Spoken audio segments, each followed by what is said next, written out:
अब आपकी मर्जी क्या है। यहाँ आप इनके माउथपीस का रोल अदा करेंगी।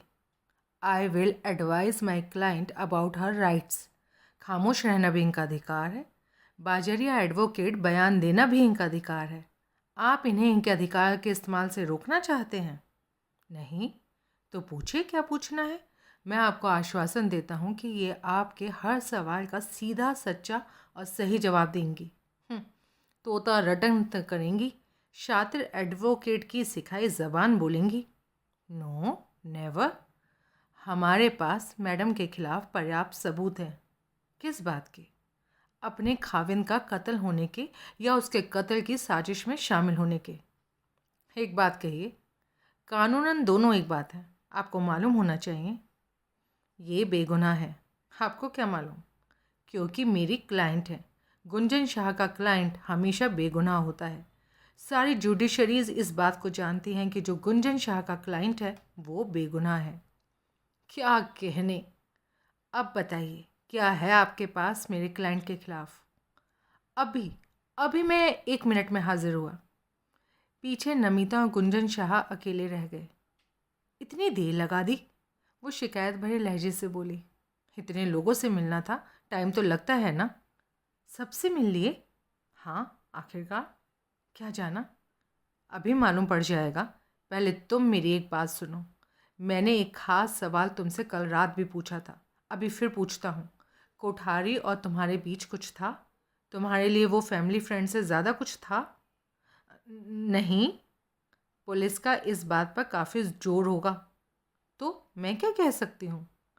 उसका तुम्हारे यहाँ काफ़ी आना जाना था। हाँ था, लेकिन मेरे से मिलने के लिए नहीं, मेरे हस्बैंड से मिलने के लिए, जिसका कि वो लीगल एडवाइज़र था, बिजनेस एसोसिएट था, दोस्त था। दोस्त भी? भाई जब आता था तो दोनों का ड्रिंकिंग सेशन चलता था और ड्रिंक डिनर के लिए आउटिंग्स भी अक्सर हो ही जाती थी। आजकल पड़ोस में बसा हुआ था। बसा हुआ नहीं था, एक करीबी कॉटेज किराए पर लिया हुआ था, जहाँ वो सब खुला टाइम उसके पास होता था तो आ जाता था। क्या करने? एक नॉवल लिख रहा था। क्या लिखने? अरे नॉवल लिखने। पिछले कुछ महीनों से वो एक नॉवल लिख रहा था, जिस पर पूरी तवज्जो देने के लिए उसको बिल्कुल शांत और विघ्न के बिना माहौल मांगता था।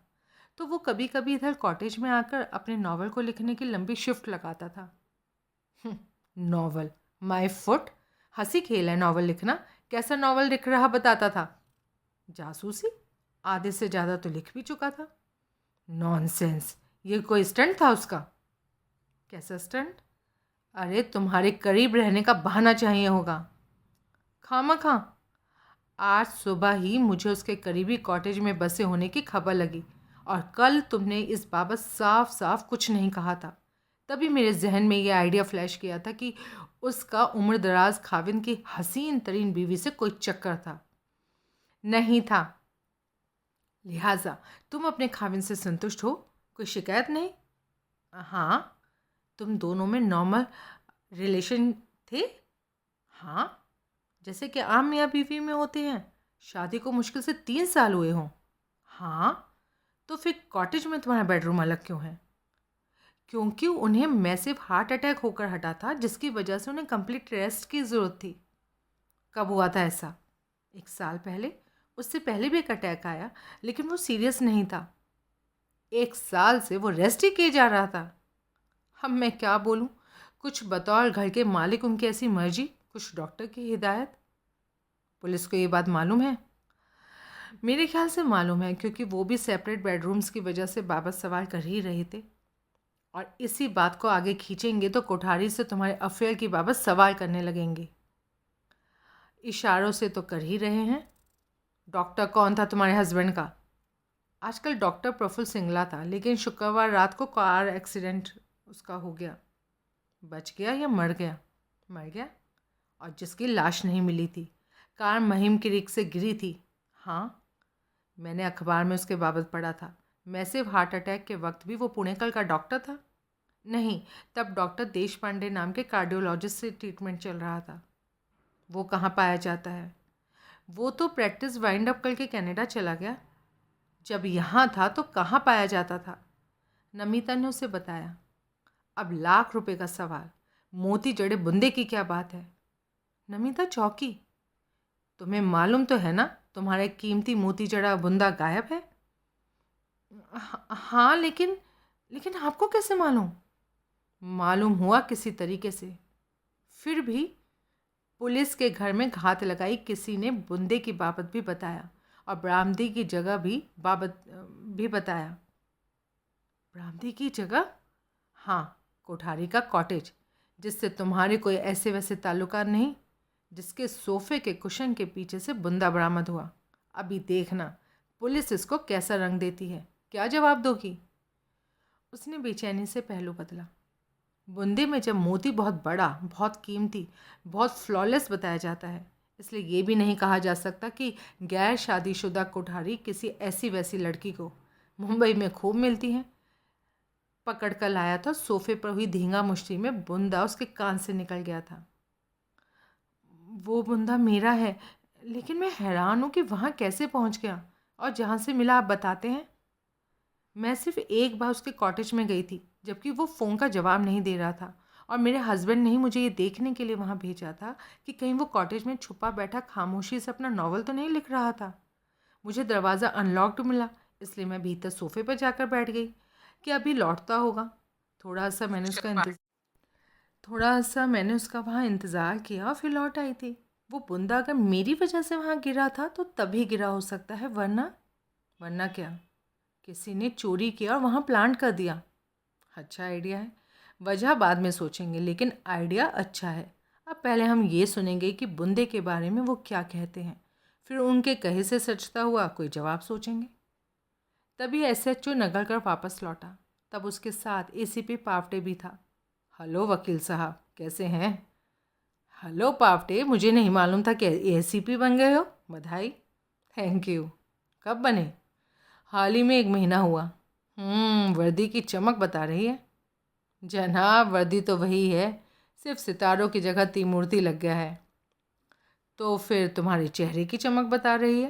पुराने इंस्पेक्टर से तो नए एसीपी का चेहरा ज़्यादा ही चमकता है ना? पावटे हंसा। दोनों अधिकारी 2 कुर्सियों पर बैठे। पावटे नगरकर की कुर्सी पर और नगरकर उसके करीब एक कुर्सी घसीटकर उस पर। मैं पावटे बोला, मैडम की सूझबूझ और रिसोर्सफुलनेस के दोनों की दाद देता हूँ कि उन्होंने अपने स्पोक्समैन के तौर पर आपको चुना, क्योंकि बेगुनाह क्लाइंट्स की सर्कमस्टेंशियल एविडेंस की शिकायत क्लाइंट्स की मैं फर्स्ट चॉइस हूँ। आपने फैसला कर भी लिया कि ये बेगुनाह है, सर्कमस्टेंशियल एविडेंस की शिकान है। जो मेरा क्लाइंट है वो बेगुनाह है। स्लोगन अच्छा है, अपने विजिटिंग कार्ड और लेटर हेड पर भी छपवा के रखिए, बहुत असरकार साबित होगा। वैसे ही असरकारक है। सच के असर में कोई झोल नहीं होता। सच मालूम पड़ गया आपको, जबकि ना भी आपने इनके गुनाह की बाबत कुछ सुना है और ना सर्कमस्टेंशियल एविडेंसेस की बात।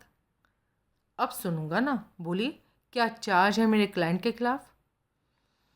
अभी कोई फॉर्मल चार्ज नहीं है, इसी वजह से इनको हिरासत में नहीं लिया गया है, सिर्फ क्वेश्चनिंग के लिए तलब किया गया है। आई सी।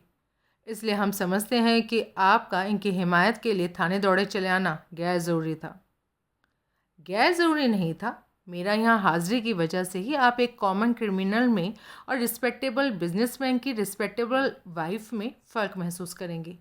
मेरी यहाँ हाजिरी ये सुनिश्चित करने के लिए है कि आप एक हो चुकी या होने वाली विधवा से अदब से पेश आएंगे और इसी वजह से अपना पुलिसी या कहर नाजिल ना करने लगें, क्योंकि बदकिस्मती से ये आपके काबू में आ गई हैं और आपके किले में थाने में बैठी हैं। आप बात को बहुत बड़ा चढ़ाकर कह रहे हैं।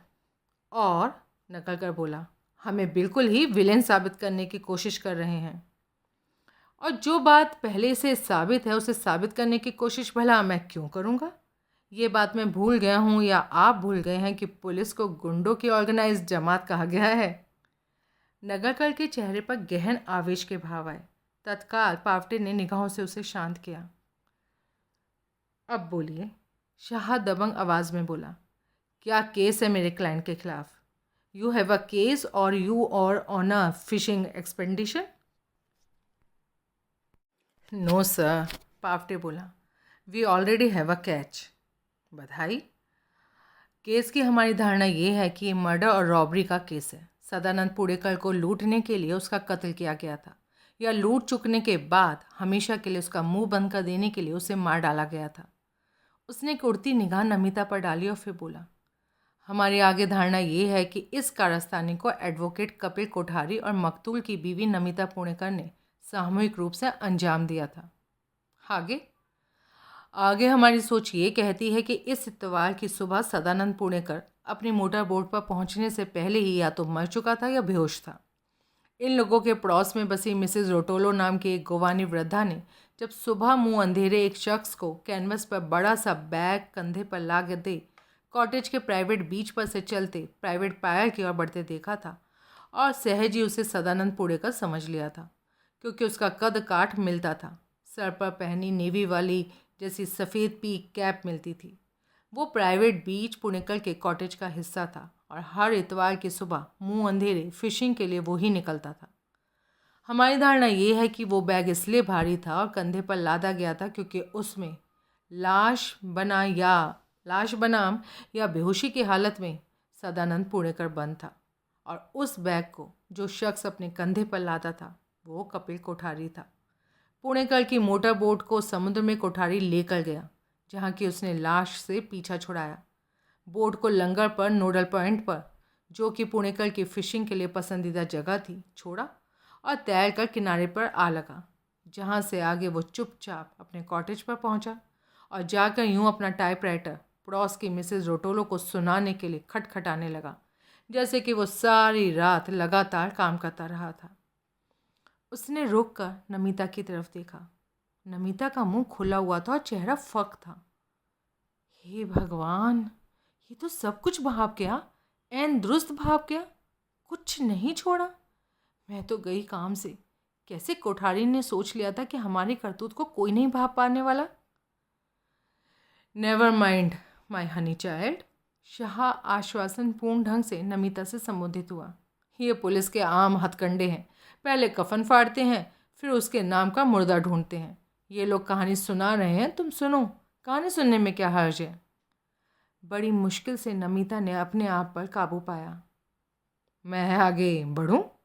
पावटे तनिक धूर्त भाव से बोला। Yes please. या पहले रुककर मैडम से एक सवाल कर लूं? जो मर्जी करो, लेकिन करो। मैडम, इतवार शाम को जब आपसे मुलाकात हुई थी तो आपने बताया था कि शनिवार को आपके यहाँ मिस्टर कोठारी के जन्मदिन के उपलक्ष्य में मिनी सेलिब्रेशन पार्टी थी, जो कि वकील साहब ने खुद ऑर्गेनाइज़ की थी, लेकिन आपके कॉटेज पर ऑर्गेनाइज़ की थी। आपके हस्बैंड ने ऑर्गेनाइज़ नहीं की थी, क्योंकि उन्होंने इतवार को मुंह अंधेरे उठना होता था, इसलिए पार्टी का आडंबर तो वो भला क्यों ही करते। ठीक? हाँ, मुंह अंधेरे क्यों उठना होता था? आपको मालूम है? क्योंकि उन्हें फिशिंग के लिए निकलना होता था, क्योंकि ये उनकी हर इतवार की फिक्स रूटीन थी। हाँ, पिछली इतवार को तो ऐसी बात नहीं थी। कैसी बात नहीं थी? उन्होंने मुंह अंधेरे नहीं उठना था, उन्होंने फिशिंग के लिए नहीं जाना था। आपको क्या मालूम? मालूम है ना। आपकी जानकारी के लिए शनिवार रात के 10 मिनट के उस मेहमान की शिनाख्त हो चुकी है, जिसका आपको नाम नहीं मालूम था और जिसका हुलिया आपने जानबूझ के गलत बयान किया था। ये मेरे पर बेजा इल्ज़ाम है। वो मेहमान कहता है कि आप उससे उतना ही वाकिफ़ थी जितना कि आपके हस्बैंड या मिस्टर कोठारी वाकिफ़ थे। गलत कहता है वो, उसकी खामख्याली है, बल्कि उसकी खुशफहमी है। खुशफहमी? मेरी ऐसी वाकफियतों में कोई दिलचस्पी नहीं। कम से कम ये तो पूछा होता कि वो शख्स कौन था। कोई भी हो, उसका नाम संभाजी भोसले है। वो इसी इलाके का बाशिंदा है और वो आपके हस्बैंड से इसलिए वाकिफ़ है कि क्योंकि दोनों के शौक़ एक से हैं। वो भी फिशिंग का शौकीन है। हाँ तो होगा। आप उसे नहीं जानती? सूरत से जानती हो सकती हूँ, लेकिन नाम से तो मैं वाकिफ़ नहीं हूँ। वो मिस्टर कोठारी से भी पुराना वाकिफ़ है। हाँ तो? इसलिए दावे के साथ कहता है कि मिस्टर कोठारी का बर्थडे जनवरी में नहीं जुलाई में होता है। आप ये कहना चाहते हैं कि कोठारी ने अपना बर्थडे की बाबत झूठ बोला? हाँ। किस हासिल की खातिर? अब ये तो आप ही बताएंगी। मैं क्या बताऊं और क्यों कर बताऊं? कुछ तो कहिए। क्या कहूँ, सिवाय इसके कि उसने 25,000 रुपये विस्की की बोतल पर और 5,000 रुपये केटरिंग के आइटम्स पर बेकार में ही बर्बाद कर दिए। खामा खां तो कोई काम नहीं होता। नहीं, फिर भी आप कहते हैं ना कि हुआ है। हाँ, तो फिर इसकी सफाई मेरे से क्यों मांगते हैं? उससे मांगिए ना जिसने ये काम किया। आप जानती हैं ये मुमकिन नहीं। तो तो मैं क्या कर सकती हूँ? आप हर बात की तस्दीक तो कर सकती हैं ना कि कम से कम इस इतवार को आपके हस्बैंड को सुबह मुँह अंधेरे नहीं उठना था। मैं कैसे? पिछली रात भोंसले से उन्हें समुद्री तूफान की वार्निंग मिली थी। उन्हें बताया गया था कि अगली सुबह समुद्र में जाने से गंभीर खतरा था। भोंसले असल में शनिवार रात को आपके यहाँ आया था, हकीकतन इस वार्निंग की आपके हस्बैंड को खबर करने के लिए। तो मुझे नहीं मालूम ये बात। आपने उसे आपके हस्बैंड से ऐसा कहते नहीं सुना था? नहीं सुना था। मैंने आपको पहले भी बताया था कि मैं उस समय किचन में थी। मैंने पहले ही भी ये अर्ज किया था कि मुझे नहीं मालूम था कि उस मेहमान की आमद किस वजह से हुई थी। इसी वजह से हुई थी। वो आपके हस्बैंड को, आपके फेलो एंगलर को स्टॉर्म वार्निंग की खबर करने आया था। आप कहते हैं तो ऐसा होगा। मैं कहता हूँ। शौक से कहिए। जब वो आपके हस्बैंड को वार्न कर रहा था तब आप किचन में थी। कितनी बार मैं कहूँ? हाँ। जब किचन से लौटी तो आपके हस्बैंड ने आपको ना बताया कि स्टॉर्म वार्निंग की वजह से उनका अगली सुबह जल्दी उठने का प्रोग्राम अब नहीं रहा? नहीं, उन्होंने मुझसे ऐसा कुछ नहीं कहा। वैसे आप मानती हैं कि आप स्टॉर्म वार्निंग की जो उन्होंने कहा था, अगली सुबह उन्हें फ़िशिंग के लिए नहीं निकलना चाहिए था? हाँ बिल्कुल। तो उस वार्निंग को नज़रअंदाज कर सकते थे। क्या मतलब? वार्निंग के बावजूद फ़िशिंग पर जाने की ज़िद कर सकते थे? नहीं। क्यों? ये तो खुदकुशी करने जैसा काम हुआ ना। मैडम, हमें भोंसले की गवाही पर एतबार है कि उसकी वार्निंग की रूह में आपके हस्बैंड शनिवार रात को ही अगली सुबह फ़िशिंग के लिए निकलने का आइडिया ड्रॉप कर चुके थे। हाँ तो ये कि वो ड्रिंकिंग सेशन लंबा चला होगा और उसके बाद आपके हस्बैंड घोड़े बेचकर लंबी तांग कर सोए होंगे। तो तो आप इस बात की तस्दीक कीजिए। मैं करूं? और कौन करेगा? रात को कॉटेज में आप दो जने ही तो होते थे। आपको नहीं तो किसे मालूम होगा कि शनिवार रात को आपके हस्बैंड कैसे नींद सोए थे? वो चुप रही। जवाब दीजिए। वैसे ही नींद सोए थे जैसे आप बता रहे हैं। और आप? हाँ हाँ, मैं भी। और इसी वजह से आपको अपने हस्बैंड के अगली सुबह निकल लेने की खबर नहीं लगी? हाँ। सही से बताइए। हाँ। सोए कितने बजे? क्या मतलब? मिनी सेलिब्रेशन ड्रिंकिंग सेशन कब तक चला? बर्थडे बॉय कोठारी साहब आपके यहाँ से कब रुखसत हुए? मुझे मुझे ध्यान नहीं। कोई अंदाज़ा बता दीजिए। मुझे टाइम का कोई अंदाज़ा नहीं। गोल मोल ही अंदाज़ा बता दीजिए। आई एम सॉरी कहते हुए शर्म आती है, लेकिन आई वॉज ड्रंक। हो जाता है ऐसा। ऐसी पार्टीज़ आपके यहाँ तो अक्सर होती ही होंगी। हाँ। सभी तो शनिवार शाम को नहीं होती होंगी। हाँ। मिस्टर पुणेकर ही अवॉइड करते होंगे ना, क्योंकि इतवार को उन्हें जल्दी उठना होता है। हाँ। वीकडेज़ पर ऐसी पार्टी हो तो अमूमन कब तक चलती थी? Late night. कितनी लेट? आधी रात तक। हाँ। और उसके बाद भी? कभी कभार, क्योंकि मेज़बान को सुबह उठने की जल्दी नहीं होती थी। हाँ। स्टॉर्म वार्निंग की वजह से उस शनिवार भी नहीं थी। हाँ। तो इससे क्या ये अज्यूम करना, ये नतीजा निकालना गलत होगा कि शनिवार को भी मिनी पार्टी आधी रात तक चली? नतीजा निकालना तो गलत नहीं होगा, लेकिन मैंने कहा ना कि मुझे याद नहीं कि पार्टी कब तक चली, क्योंकि आप टुन थी। हाँ। हमारे पास इन बातों की तस्दीक का एक और ज़रिया भी है। कौन सा? मिसेस रोटोलो। तो फिर आप उनसे तस्दीक कर लीजिए। मेरे साथ ये सर खपाई क्यों कर रहे हैं? अब करेंगे। बहरहाल इस सर खपाई के सदके जिस बात पर मैं जोर देना चाहता हूँ वो ये है कि तमाम बातें पुलिस की इस अंडरस्टैंडिंग की पुष्टि करती हैं कि इतवार सुबह कंधे पर बैग लादे फिशिंग के लिए निकलता जो शख्स देखा गया था वो सदानंद पुणेकर नहीं था। वो सदानंद पुणेकर हो ही नहीं सकता था, क्योंकि वो घोड़े बेचकर सोया पड़ा था, क्योंकि उसके फिशिंग पर निकलने का कोई मतलब नहीं था। फिर भी कोई तो निकला ना। जो खतरा उस सुबह मेरे हस्बैंड के लिए था, क्या वो उस कोई के लिए नहीं था? उसके लिए नहीं था। क्यों? क्यों नहीं था? क्योंकि स्टॉर्म वार्निंग की जो खबर आपने बताई थी वो झूठी थी। वो खबर एक ख़ास मकसद के मद्देनज़र प्लान की गई थी, क्योंकि वो कोई एडवोकेट कपिल कोठारी था। कौन कहता है कि खबर प्लान की गई थी? वो ही कहता है जिसने कि ये काम किया था, जिसे कि ये झूठ बोलने के लिए कहा गया था, बाकायदा ट्रेनिंग दी गई थी और इसे इस बात के लिए तैयार किया गया था। और आप पूछती हैं कौन? संभाजी भोसले और कौन? वो शख्स जिसे आप कहती हैं कि आप ठीक से जानती भी नहीं, जबकि वो आपके कॉटेज की पार्टीज़ में कई बार हाजिरी भर चुका है। वो शख्स जिसके नाम से आप वाकिफ़ नहीं, लेकिन जिसके अभी थोड़ी देर पहले यहाँ घुट घुट के आप बातें कर रही थी। नमिता के मुंह से कोई बोल ना फूटा। दैट्स एनफ, शाह बोला। अभी तक मैंने दखल अंदाज होने की कोशिश नहीं की थी, क्योंकि अभी तक इनकी बोलती बंद नहीं हुई थी। Mister ACP, please keep a civil tongue in your mouth. I am sorry, that kind of slipped. तो संभाजी भोसले नाम के किसी शख्स को झूठ बोलने के लिए तैयार किया गया था? हाँ, और किस खास मकसद के मद्देनज़र? और क्या था वो मकसद? मैंने आपको अभी बताया ना।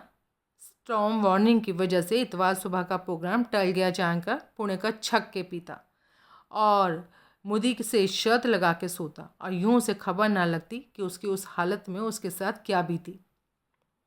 वो सब आपके तसव्वुर की उड़ान है, लेकिन भोसले हकीकत है, उसका बयान हकीकत है। जो कहता है कि स्टॉर्म वार्निंग की झूठी खबर पुणेकर को देने के लिए उसे तैयार किया गया था। क्यों तैयार हुआ वो? क्या मजबूरी थी उसकी? क्योंकि पुणेकर के साथ अगर कोई साजिश हुई थी तो वो उस साजिश में क्यों शरीक हुआ था? अब ये आपके तसव्वुर की उड़ान है। उसको ये झूठ बोलने के लिए किसने तैयार किया था? जाहिर है कोठारी ने। उसने साफ दो टूक बोला कोठारी ने। हाँ, या बोला नमिता पुणेकर ने? कोठारी ने। तो इस झूठ के जाल की जिम्मेदारी मैडम पर कैसे आयद होती है? पावटे सकपकाया। मैडम ने अभी कहा कि शायद पहले भी कहा कि उस शख्स की कॉटेज पर मौजूदगी के दौरान तकरीबन टाइम ये किचन में थी। इसका क्या साफ ये मतलब नहीं कि इन्हें खबर तक नहीं थी कि उस शख्स में और पुणेकर में क्या गुफ्तगू हुई थी? इन्हें वैसे ही सब खबर थी। क्यों भला? क्योंकि ये साजिश में कोठारी की जोड़ीदार की थी। अगर ये कहने जा रहे हो तो सोच समझ के कहना, क्योंकि फिर साबित करना भारी पड़ेगा। मैं पहले अपनी बात मुकम्मल कर लूँ, फिर हो सकता है कि साबित करने की ज़रूरत ही ना पड़े। हाँ, ज़रूर करो। मैं बात वहाँ से आगे बढ़ाता हूँ जहाँ मैंने कहा था कि हमारी धारणा है कि बैग में लाश बना या बेहोशी की हालत में सदानंद पुणेकर बंद था, और उस बैग को जो शख्स कंधे पर लादा हुआ था वो कपिल कोठारी था। ओके। हमारी तफ्तीश कहती है कि तब पुणेकर के कब्ज़े में कोई 3,16,000 यूरो के नोट थे, जो कि रुपयों में 2.25 करोड़ रुपए से ज़्यादा होते हैं, और 60 लाख रुपए की फेस वैल्यू के शेयर सर्टिफिकेट थे। हो सकता है इसके अलावा भी कोई कीमती माल उसके कब्ज़े में हो, लेकिन इतने की गारंटी है। कैश मनी यानी यूरो के नोट उसके मनी बेल्ट में थे, जो कि चौतरफा तस्दीक हुई है। वो हमेशा पहन के रखता था, और शेयर सर्टिफिकेट बोर्ड के मास्टर केबिन में फिट सेफ में थे। ये कम से कम माल है जो कि कातिल के, कपिल कोठारी के हाथ लगा। इसके अलावा वो 11 लाख रुपए कीमत की नई नको सोनाटा ले उड़ा, भाग गया, फरार हो गया, पीछे मिसेस पुणेकर को भी बाद में मौका ताड़ कर अपने पास पहुंचाने का बोलकर। क्यों? ये भी कोई पूछने की बात है? हाँ, क्यों नहीं? क्योंकि दोनों में अफेयर था, अवैध संबंध स्थापित थे, और जो क्राइम वाकया हुआ था वो इन दोनों की मिली भगत का आपसी षड्यंत्र का नतीजा था। आई सी। लेकिन इनकी बदकिस्मती की बेल मुंडे न चढ़ी, गुनाह का फल चखने को ना मिला। ये मसल इन पर भी लागू हुई कि जुर्म का कोई हासिल नहीं। Crime does not pay. Pawte, please cut with this theoreticals. Kothari Mangalore में एक्सीडेंट कर बैठा, जिसमें कार नई सोनाटा कोस्टर रोड से समुद्र में जा गिरी और वो मारा गया, जिस वजह से दोनों के, कोठारी और मैडम के, पुनर्मिलन का कोई मतलब ही नहीं रहा। और इतना काफ़ी नहीं? मेरे लिए तो काफ़ी है। The lesser the better. शायद तुम्हारे लिए काफ़ी ना हो। हमारे लिए काफ़ी है। अब आप कहिए क्या कहना चाहते हैं। पहले तो मैं आप लोगों को बधाई देना चाहता हूँ कि इतने उम्दा तरीके से आप लोगों ने बिट बाय बिट अपनी कहानी को परवान चढ़ाया है, मजबूत बनाया है। फिर आपकी इस धारणा से सहमति जताना चाहता हूँ कि कपिल कोठारी ने सदानंद पुणेकर का खून किया है। दोनों पुलिस अधिकारियों के ही नहीं, नमिता के चेहरे पर भी हैरानी के भाव आए। अच्छा, पावटे बोला। हाँ, मैं कपिल कोठारी को फेलो एडवोकेट के तौर पर बखूबी जानता हूँ। इसलिए जानता हूँ कि वो कोई भूखा नहीं मर रहा था। लेकिन इंसानी फितरत को क्या कहें कि ऐसी दौलत की चाह या लालच आम आ जाता है कि जो कि बड़ा आसानी से हासिल होती जान पड़े। उसकी सदानंद पुणेकर से लंबी एसोसिएशन थी और पता नहीं उसने पुणेकर की कौन सी कमज़ोर नस पकड़ी हुई थी कि वो उसकी हर बात को अहमियत देता था, हर बात मानता था। उसकी इस खूबी से पुणेकर ही मुतासिर नहीं था। वो मामूली कोशिश करता था ना तो कोई भी मुतासिर हो जाता था। जैसे कि प्रॉपर्टी डीलर प्रांच पे हुआ, जिसका कि गायकवाड़ नगर में कैपिटल प्रॉपर्टीज़ के नाम से बिजनेस है, ऑफिस है। कोठारी के कहने पर उसने पुणेकर को बड़ी कामयाबी से ये ब्रिलियंट आइडिया सलकाया कि आजकल के प्रॉपर्टी बूम के ज़माने में फिगारो आइलैंड पर प्रॉपर्टी खरीदना बहुत फ़ायदे का धंधा था। क्या कह रहे हैं आप? लगता है आप लोग इस बात से वाकिफ़ नहीं कि मार्फत property dealer Paranjpe Punekar Figaro island पर, जो कि गोवा में पणजी से 50 किलोमीटर के फासले पर है, एक कीमती बंगला खरीदने की तैयारी कर रहा था, जिसे वो जाकर देख भी आया हुआ था और पसंद भी कर आया हुआ था। नहीं, हमें इसकी कोई जानकारी नहीं। कैसी कोई जानकारी नहीं थी? शिफ्ट करने की या प्रॉपर्टी खरीदने की? प्रॉपर्टी खरीदने की। वहाँ शिफ्ट करने की बाबत भी मैडम ने बताया था कि मिस्टर पुणेकर सोच रहे थे। ये नहीं कहा था कि वहाँ रहने के लिए या इन्वेस्टमेंट के लिए प्रॉपर्टी खरीदने जा रहे थे। आई सी। पुणेकर के नगर कर अचरज से बोला। वो प्रॉपर्टी खरीदने में कोठारी को क्या फ़ायदा था? मैं समझाता हूँ ना, वो दूल की कौड़ी है इसलिए समझाता हूँ। आपकी जानकारी के लिए, पुणेकर उतना पैसे वाला आदमी नहीं था जितना समझा जाता था। इतना आपको ज़रूर मालूम होगा कि जिस बिज़नेस का वो मालिक समझा जाता है वो भी उसका नहीं था। हाँ, हमको पहले नहीं मालूम था लेकिन अब मालूम है। यहाँ का कॉटेज उसका नहीं था, मोटर बोट उसकी नहीं थी, यहाँ तक कि तारदेव के आशा अपार्टमेंट्स में जो फ्लैट उसका बताया जाता है ना, वो भी उसका नहीं था। ये भी अब मालूम है। उसके पास जो अपना पैसा था वो वही था जो उसका तारदेव और ग्रांट रोड के 2 बैंक अकाउंट्स में जमा था, या वो शेयर थे जो वो बोरीवली वेस्ट वाले बैंक के लॉकर में रखता था या कहीं भी रखता था। आम हालात में ये माल भी कम नहीं होता, लेकिन कोठारी को कत्ल जैसे जघन्य अपराध के इनाम के तौर पर बहुत कम जान पड़ता था। वो पुणेकर का राजदा था, इसलिए जानता था कि इस परिचेहरा हसीना ने एक उम्रदराज शख्स से, सदानंद पुणेकर से, शादी किन शर्तों पर की थी। किन शर्तों पर की थी? तुम्हें मालूम है? जब मुझे मालूम है तो पुलिस को क्यों नहीं मालूम होगा?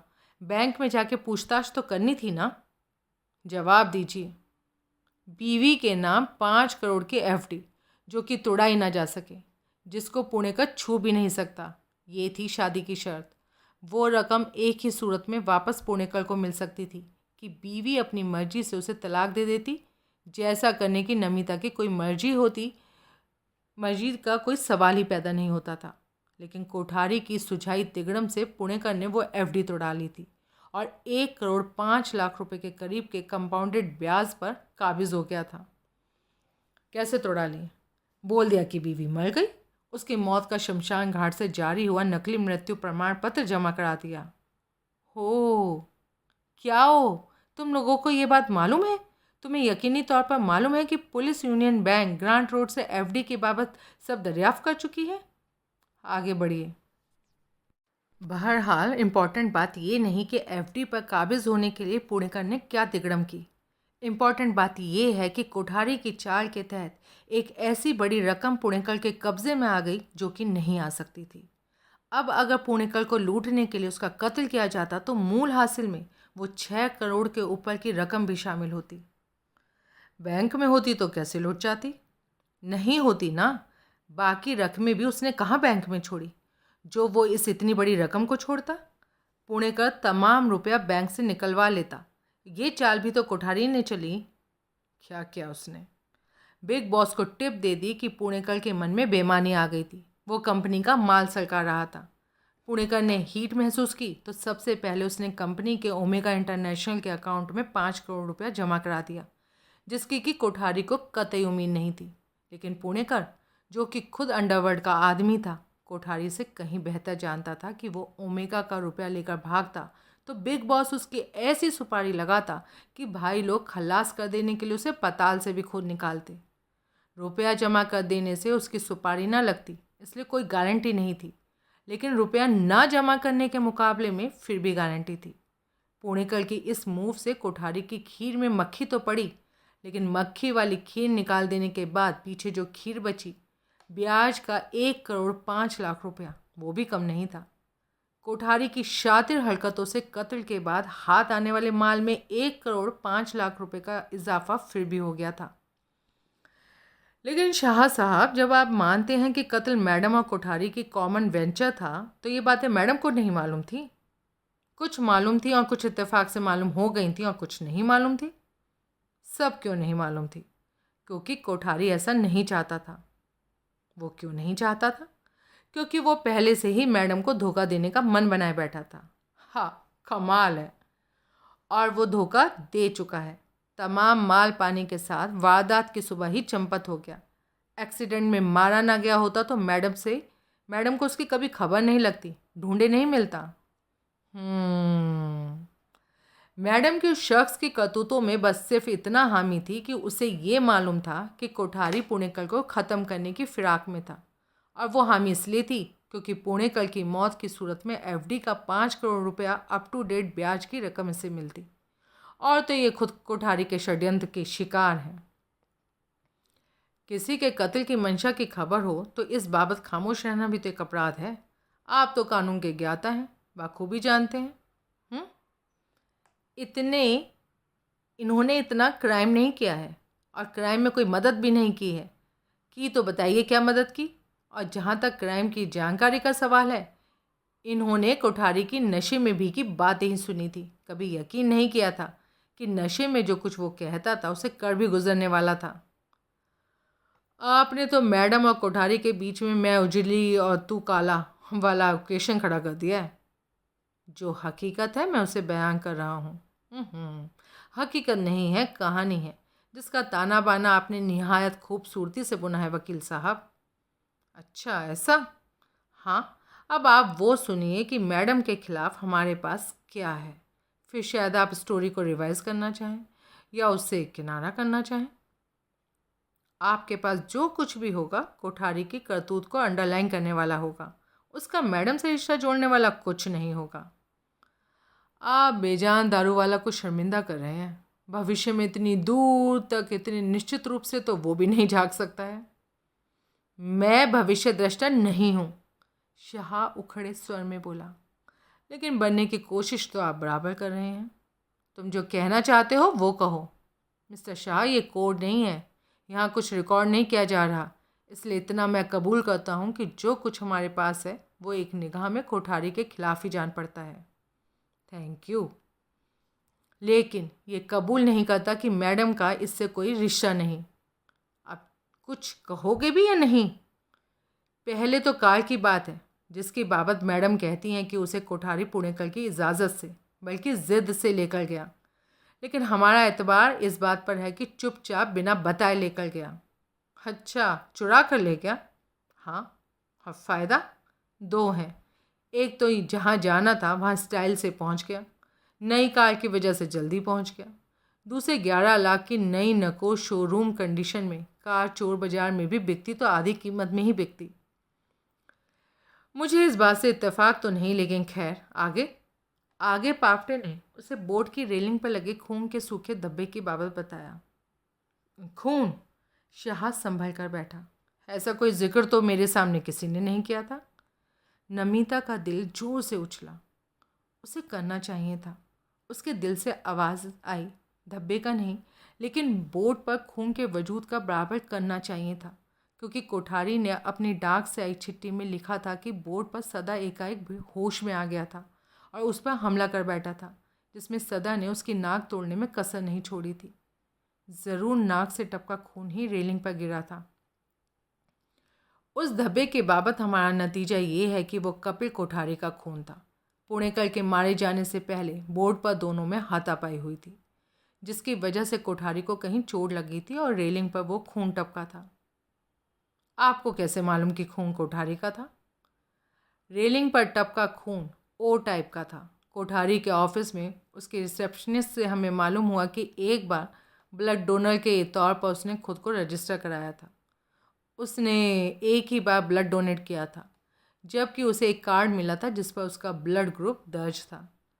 रिसेप्शनिस्ट निधि कमलानी कहती है कि कोठारी ने बड़ी शान से कार्ड उसे दिखाया था और तब उसने उस पर से उसके ब्लड ग्रुप की बाबत पढ़ा था, जो कि ओ टाइप का था। इस बात से साफ जाहिर होता है कि कोठारी बोर्ड पर था। अकेला? अकेला काहे का? पुणे का था ना साथ। ओ सबसे कॉमन ब्लड ग्रुप होता है। फर्ज करो पुणेकर का ब्लड ग्रुप भी ओ था, तो फिर आपके साफ सबूत की क्या कीमत? हम पुणेकर के ब्लड ग्रुप की बाबत जानकारी निकालने की पूरी कोशिश कर रहे हैं। तब तो होगी ना जब उसका ब्लड ग्रुप ओ नहीं पाया जाएगा। तब भी नहीं होगी। क्यों भला? तुम्हारी स्टार डिस्कवरी से सिर्फ इतना पता चलता है कि बोर्ड पर कोई ओ ब्लड ग्रुप वाला शख्स मौजूद था। हाँ, अब तो हमारे सारे किए धरे पर पानी फेर देते हैं वकील साहब। I can not help it, that's my job. जो बात मेरे क्लाइंट के हित में है उस पर जोर देना और जो उसके खिलाफ है उस पर सवाल या निशान लगाना मेरा कारोबार है। बोर्ड पर किसी और शख्स का क्या काम? क्यों नहीं काम? तुम्हारी ये भी थ्योरी है कि बोर्ड पर तन्हा मौजूद पुणेकर को लूटने की कोशिश की गई थी। ये भी तो थ्योरी है ना कि उसको अगवा करने की कोशिश की गई थी। लूट क्या रिमोट कंट्रोल से वाक़या होती है? अगवा क्या समुद्र में तैर कर होता है? खैर छोड़िए इन बातों को। मैं आपके सामने वो सबूत पेश करता हूँ जो साबित करता है कि कत्ल की साजिश कोठारी की सोलो परफॉर्मेंस नहीं थी। हाँ तो करो। उसने मैंगलोर से मैडम को चिट्ठी लिखी थी, जो स्पीड पोस्ट से भेजी गई होने की वजह से अगले ही दिन मैडम को मिल गई थी। पूछिए इनसे।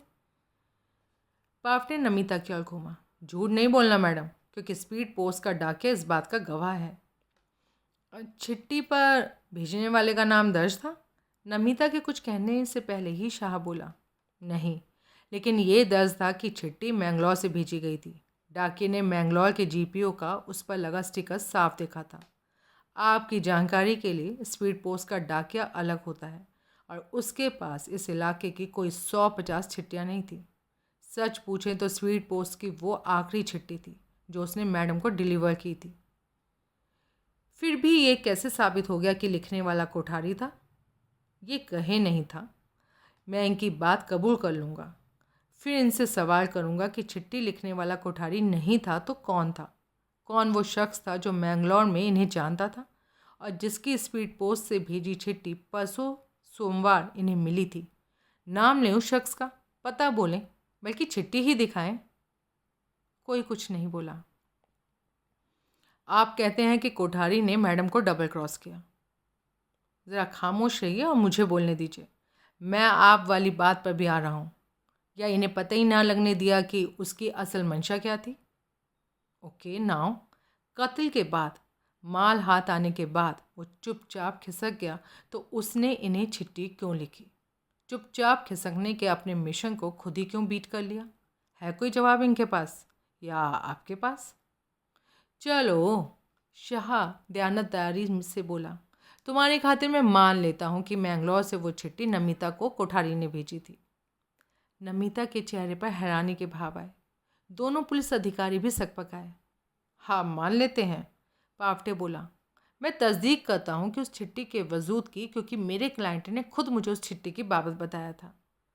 नमिता के चेहरे पर हैरानी के भाव दोबारा से आए। क्या था उस चिट्ठी में? पावटे उत्सुक भाव से बोला। ये था कि कोठारी ने अखबार में पुणेकर की बाबत पढ़ा था और वो महसूस कर रहा था कि पुलिस उससे भी सवाल करने की कोशिश करेगी, क्योंकि वो पुणेकर की नई कार ले गया था। उसे नमिता को लिखा था कि वो फ़ौरन वापस लौट रहा था। लौट रहा था? हाँ, लेकिन कोस्टर रोड पर जब कार का एक्सीडेंट हुआ था, वो तो तब मुंबई से उल्टी दिशा में जा रही थी। आपकी बात कबूल। तो फिर वो लौट कैसे रहा था? नहीं लौट रहा था, इसका मतलब साफ है कि उसने चिट्ठी में झूठ लिखा था कि वो लौट रहा था। क्या? जाहिर है कि नमिता को भरमाने के लिए, गुमराह करने के लिए, ताकि उसकी वापसी से मुतमईन वो खामोश बैठ जाती और उसको ज़्यादा से ज़्यादा दूर निकल जाने का मौका मिलता। आखिर वो उसके हस्बैंड का करीबी था, इसलिए बेएतबारी की तो कोई वजह नहीं थी। और ये आराम से बैठकर उसके लौटने का इंतज़ार कर रही थी।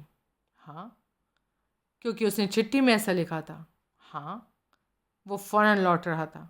हाँ, तो इन्होंने उसे चिट्ठी क्यों लिखी? क्या? मार्फत जीपीओ मैंगलोर ऐसे शख्स को चिट्ठी क्यों लिखी जो कि ऑन रोड था? कौन कहता है कि इसने ऐसी चिट्ठी लिखी? हम कहते हैं ये। पावटे ने मेज के दराज से निकालकर एक पीला लंबा 5x9 का लिफाफा मेज़ पर डाला। लिफाफा कहता है कि जो क्रैश्ड कार में पड़े कोठारी के कोट की जेब से बरामद हुआ और जिस पर मैडम के हैंडराइटिंग में कोठारी का नाम और मार्फत जीपीओ मैंगलोर का पता दर्ज है। पता बॉल पॉइंट पेन से लिखा गया था, इसलिए पानी से धुल नहीं पाया था, और ये लिफाफा वाटरप्रूफ है, इसलिए गल नहीं गया। और इस बात की तस्दीक हम कर चुके हैं कि इस पर लिखा पता मैडम की हैंड राइटिंग में ही है। नमिता का दिल डूबने लगा, उसे चक्कर आने लगा। अब उसे इस बात की कोई उम्मीद दिखाई नहीं दे रही थी कि कोठारी ने मैंगलोर में कार एक्सीडेंट स्टेज किया था और वो जिंदा था।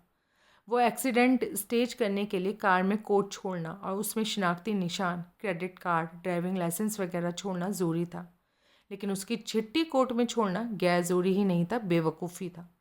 कोठारी कहाँ ऐसा बेवकूफ़ था कि जो उस खतरनाक चिट्ठी को अपने कोट में छोड़ता? या वो सन्न रह गई, उसने जानबूझकर ऐसा किया उसे फंसाने के लिए, क्योंकि वो चिट्ठी तो उसका मोहरबंद इकबालिया बयान थी, उसका डेथ वारंट थी जो कि उसने खास जारी किया था। कुत्ता, शैतान की औलाद। बेबसी में उसकी आंखें डबडबाईं। बड़ी मुश्किल से उसने आंसुओं को बहने से रोका। शाह ने मेज पर से लिफाफा उठा लिया, उसका बारीक मुआयना किया। बढ़िया, बढ़िया। क्या बढ़िया? पावटे उसे घूरता हुआ बोला। अब ये नहीं कहिएगा कि मैडम का हैंडराइटिंग हूबहू नकल करने में किसी ने अपना कलाकारिता दिखाई? शाह ने उत्तर नहीं दिया। उसने लिफाफे का मुंह खोलकर भीतर झाँका। ये तो खाली है, चिट्ठी कहाँ है? खाली है? नमिता को अंधेरे में रोशनी की किरण दिखाई दी। चिट्ठी नहीं है, पावटे बोला। नहीं है? नहीं है का क्या मतलब? बरामद ही नहीं हुई? हाँ, चिट्ठी उसने पढ़ने के बाद शायद कहीं अलग, जैसा कि अपने बटुए में रख ली थी, और बटुआ आप जानते ही हैं कि लोग बाग पैंट के हिप पॉकेट में रखते हैं। हो, ये तो नुकसान हो गया। यकीनन हमारा, मेरे क्लाइंट का। जी, चिट्ठी बरामद हो जाती तो मेरा क्लाइंट शक से बिल्कुल ही बरी हो जाता। अच्छा, नहीं, क्यों नहीं हो जाता? तुम्हें नहीं मालूम कि उस गायबशुदा चिट्ठी में क्या दर्ज था, लेकिन मुझे मालूम है। आपको मालूम है? हाँ, मेरे क्लाइंट के ज़रिए। मेरा क्लाइंट कभी मुझसे झूठ नहीं बोलता, कुछ भी बात मुझसे छुपाते नहीं, मुझे हर बात बताते हैं। और इन्होंने भी मुझे बताया कि कोठारी को एक चिट्ठी लिखी थी, और चिट्ठी में क्या लिखा था? वो नहीं लिखा था जिसकी कि आप लोग उम्मीद कर रहे हैं। चिट्ठी में ऐसी कोई बात दर्ज नहीं थी जिससे वारदात में इसकी कोठारी से मिली भगत का पता चलता। तो क्या था? एक पशेमान औरत की फरियाद थी। वो फरियाद नहीं थी जिसका अक्स तुम्हारे जहन में है, वो कोई और फरियाद थी। बाजरिया चिट्ठी उसने कोठारी से फरियाद की थी कि वो अपनी ज़बान पर खरा उतरे, वापस लौट कर आए और अपनी बेगुनाही को साबित करके दिखाए कि सदानंद पुणेकर के लिए उसकी दोस्ती और निष्ठा फर्जी नहीं थी। उसने पुणेकर के साथ विश्वासघात नहीं किया था। उसकी कोठारी पर, हस्बैंड के खास पर फैमिली फ्रेंड पर एकाएक बेएतबारी की वजह तो आप ही लोग हैं ना। जी हम, तुम ही लोग जो उसके एकाएक कहीं चले जाने को हाईलाइट करने लगे, उससे उल्टे सीधे नतीजे निकालने लगे। माय डियर पावटे, जब एक ट्रेंड इन्वेस्टिगेटिंग एजेंसी कोई नतीजा निकालती है ना, तो उस नतीजे का दूसरे पर रौब पड़ता है, असर होना तो लाजमी ही होता है। अच्छा, और इसी वजह से इसकी तवज्जो शेयर सर्टिफिकेट्स की तरफ गई, जो कभी कभी मास्टर बेडरूम में पुणेकर की राइटिंग टेबल के दराज में पड़े होते थे, और इसी वजह से इसे हस्बैंड के बैंक अकाउंट्स चेक करना सूझा। यूँ इस बात की तस्दीक होती है कि कहीं पुणेकर की गुमशुदगी के पीछे पैसा तो वजह नहीं था। इसे बैंक के लॉकर से शेयर सर्टिफिकेट गायब मिले और 2 बैंकों से लाखों की रकम गायब मिली। लिहाजा ये स्थापित हुआ कि पैसा ही वजह था। तब इस बात को इसने पुलिस के कोठारी पर शक को जोड़कर देखा तो सहज ही इसे भी कोठारी पर शक होने लगा। कोठारी पुणेकर का राजदार था, इसलिए उसकी माली हैसियत से पूरी तरह से वाकिफ था। नमिता को पुणेकर के फिगारो आइलैंड पर बंगला खरीदने के इरादे की खबर थी। इसे ये भी मालूम था कि उस प्रॉपर्टी की खरीद के लिए पुणेकर को उकसाने वाला कोठारी था, इसलिए बैंकों से मोटी निकासी की भी कोठारी की वजह हो सकता था। इसे कार की बाबत भी मालूम था। कोठारी ने खुद ऐसे हालात पैदा किए थे कि पुणेकर ही कहता कि वो अपनी ट्रिप पर उसकी नई सोनाटा ले जाए। शक को पुख्ता करने वाली इतनी बातें इसके जहन में थी, इसलिए इसने कोठारी को चिट्ठी लिखी थी। लेकिन कोठारी क्योंकि घर का आदमी था, इसलिए ये उसे अपनी पोजीशन साफ करने का चांस देना चाहती थी। बस इतनी सी बात है चिट्ठी की, जिसे तुम लोग बड़ा बस इतनी सी बात है चिट्ठी की जिसका तुम लोग अफसाना बनाए दे रहे हो, और इस लिफाफे को यूँ पेश कर रहे हो जैसे कोई कहे कि उसने जंगल में पेड़ के पास खड़े शेर का शिकार किया, और सबूत के तौर पर मरा हुआ शेर दिखाने की जगह वो पेड़ पेश करे जिसके पास शेर खड़ा था। पावटे मुंह बाएं वकील की सूरत देखने लगा। वही हाल नगरकर का भी था। दोनों पुलिस अधिकारियों की सूरत देखकर नमिता को बहुत सुकून मिला। इतने अरसे बाद उसके साथ ये एक पहली अच्छी घटना घटित हुई थी कि वो शाह की शरणागत बनी थी। सो देयर, शाह विजेता के से स्वर में बोला। No, we are not there yet, Pawte सख्ती से बोला। What's that? पावटे ने नगरकर की ओर इशारा किया। नगरकर अपने स्थान से उठा। उसने पावटे के पल्ले पहलू में जाकर मेज़ का एक दराज खोला, उसमें से एक लिफाफा बरामद किया और उसका मुंह खोलकर उसे मेज पर उलट दिया। मेज़ पर मोती जड़ा बुंदा आकर गिरा। ये क्या है? जानबूझकर अनजान बनता शाह उलझनपूर्ण स्वर में बोला। बुंदा है, कान में पहना जाता है। कोठारी के कॉटेज से सोफे और कुशन के बीच की झिरी में से बरामद हुआ। इसका जोड़ीदार मैडम के बेडरूम में ड्रेसिंग टेबल के दराज में मौजूद है। तो आप बोलिए, क्योंकि मैडम को तो आप बोलने नहीं देंगे, पावटे बोला। मामूली बात है। ये एक बार अपने हस्बैंड के भेजे कोठारी के कॉटेज में गई थी, लेकिन कॉटेज पे कोठारी था नहीं। इसने सोफे पर बैठकर कोठारी का इंतज़ार किया। जब वो नहीं लौटा तो ये लौट कर आ गई। तभी किसी तरह से बुंदा कान से निकल कर गिर गया होगा। तो ये कबूल करती हैं कि ये कोठारी से मिलने उसके कॉटेज पर गई थी। अपनी जाति हैसियत से मिलने नहीं गई थी, अपने हस्बैंड के भेजे उसके काम से वहाँ गई थी। किस काम से? पुणेकर को कोठारी फ़ोन पर मिल नहीं रहा था। उसे नमिता को ये देखने भेजा था कि कहीं वो अपने नॉवल की फिराक में वहाँ पर छुपा तो नहीं बैठा था, जबकि इस काम के लिए घर में नौकर चाकर मौजूद थे। बेचारा जिंदा होता तो बताता कि क्यों उसने इस काम के लिए किसी नौकर को भेजने की जगह बीवी को भेजा, या खुद ही क्यों नहीं चला गया। बहरहाल ये कबूल करती हैं कि ये वहाँ गई। ना कबूल करे तो और क्या करे? इनकार करेंगी तो मिसेस रोटोलो को पेश कर दोगे। लिहाजा इसलिए कबूल करती हैं क्योंकि जानती हैं कि कोठारी के कॉटेज में इनकी विज़िट का मिसेस रोटोलो की सूरत में हमारे पास एक गवाह है। बतौर गवाह मिसेस रोटोलो तुम्हारे किसी काम की नहीं, मेरे काम की भी है। आपके काम की कैसे? उसकी गवाही से ये भी तो साबित होता है कि मेरे क्लाइंट कॉटेज के ऑक्यूपेंट की गैर मौजूदगी में वहाँ गई थी, और जितना अरसा वो वहाँ ठहरी थी उतने में कोठारी वहाँ नहीं लौटा था। इसलिए बुंदे के वहाँ गिरने की बाबत तुम लोगों का कोई फाश इरादा नहीं चलने वाला।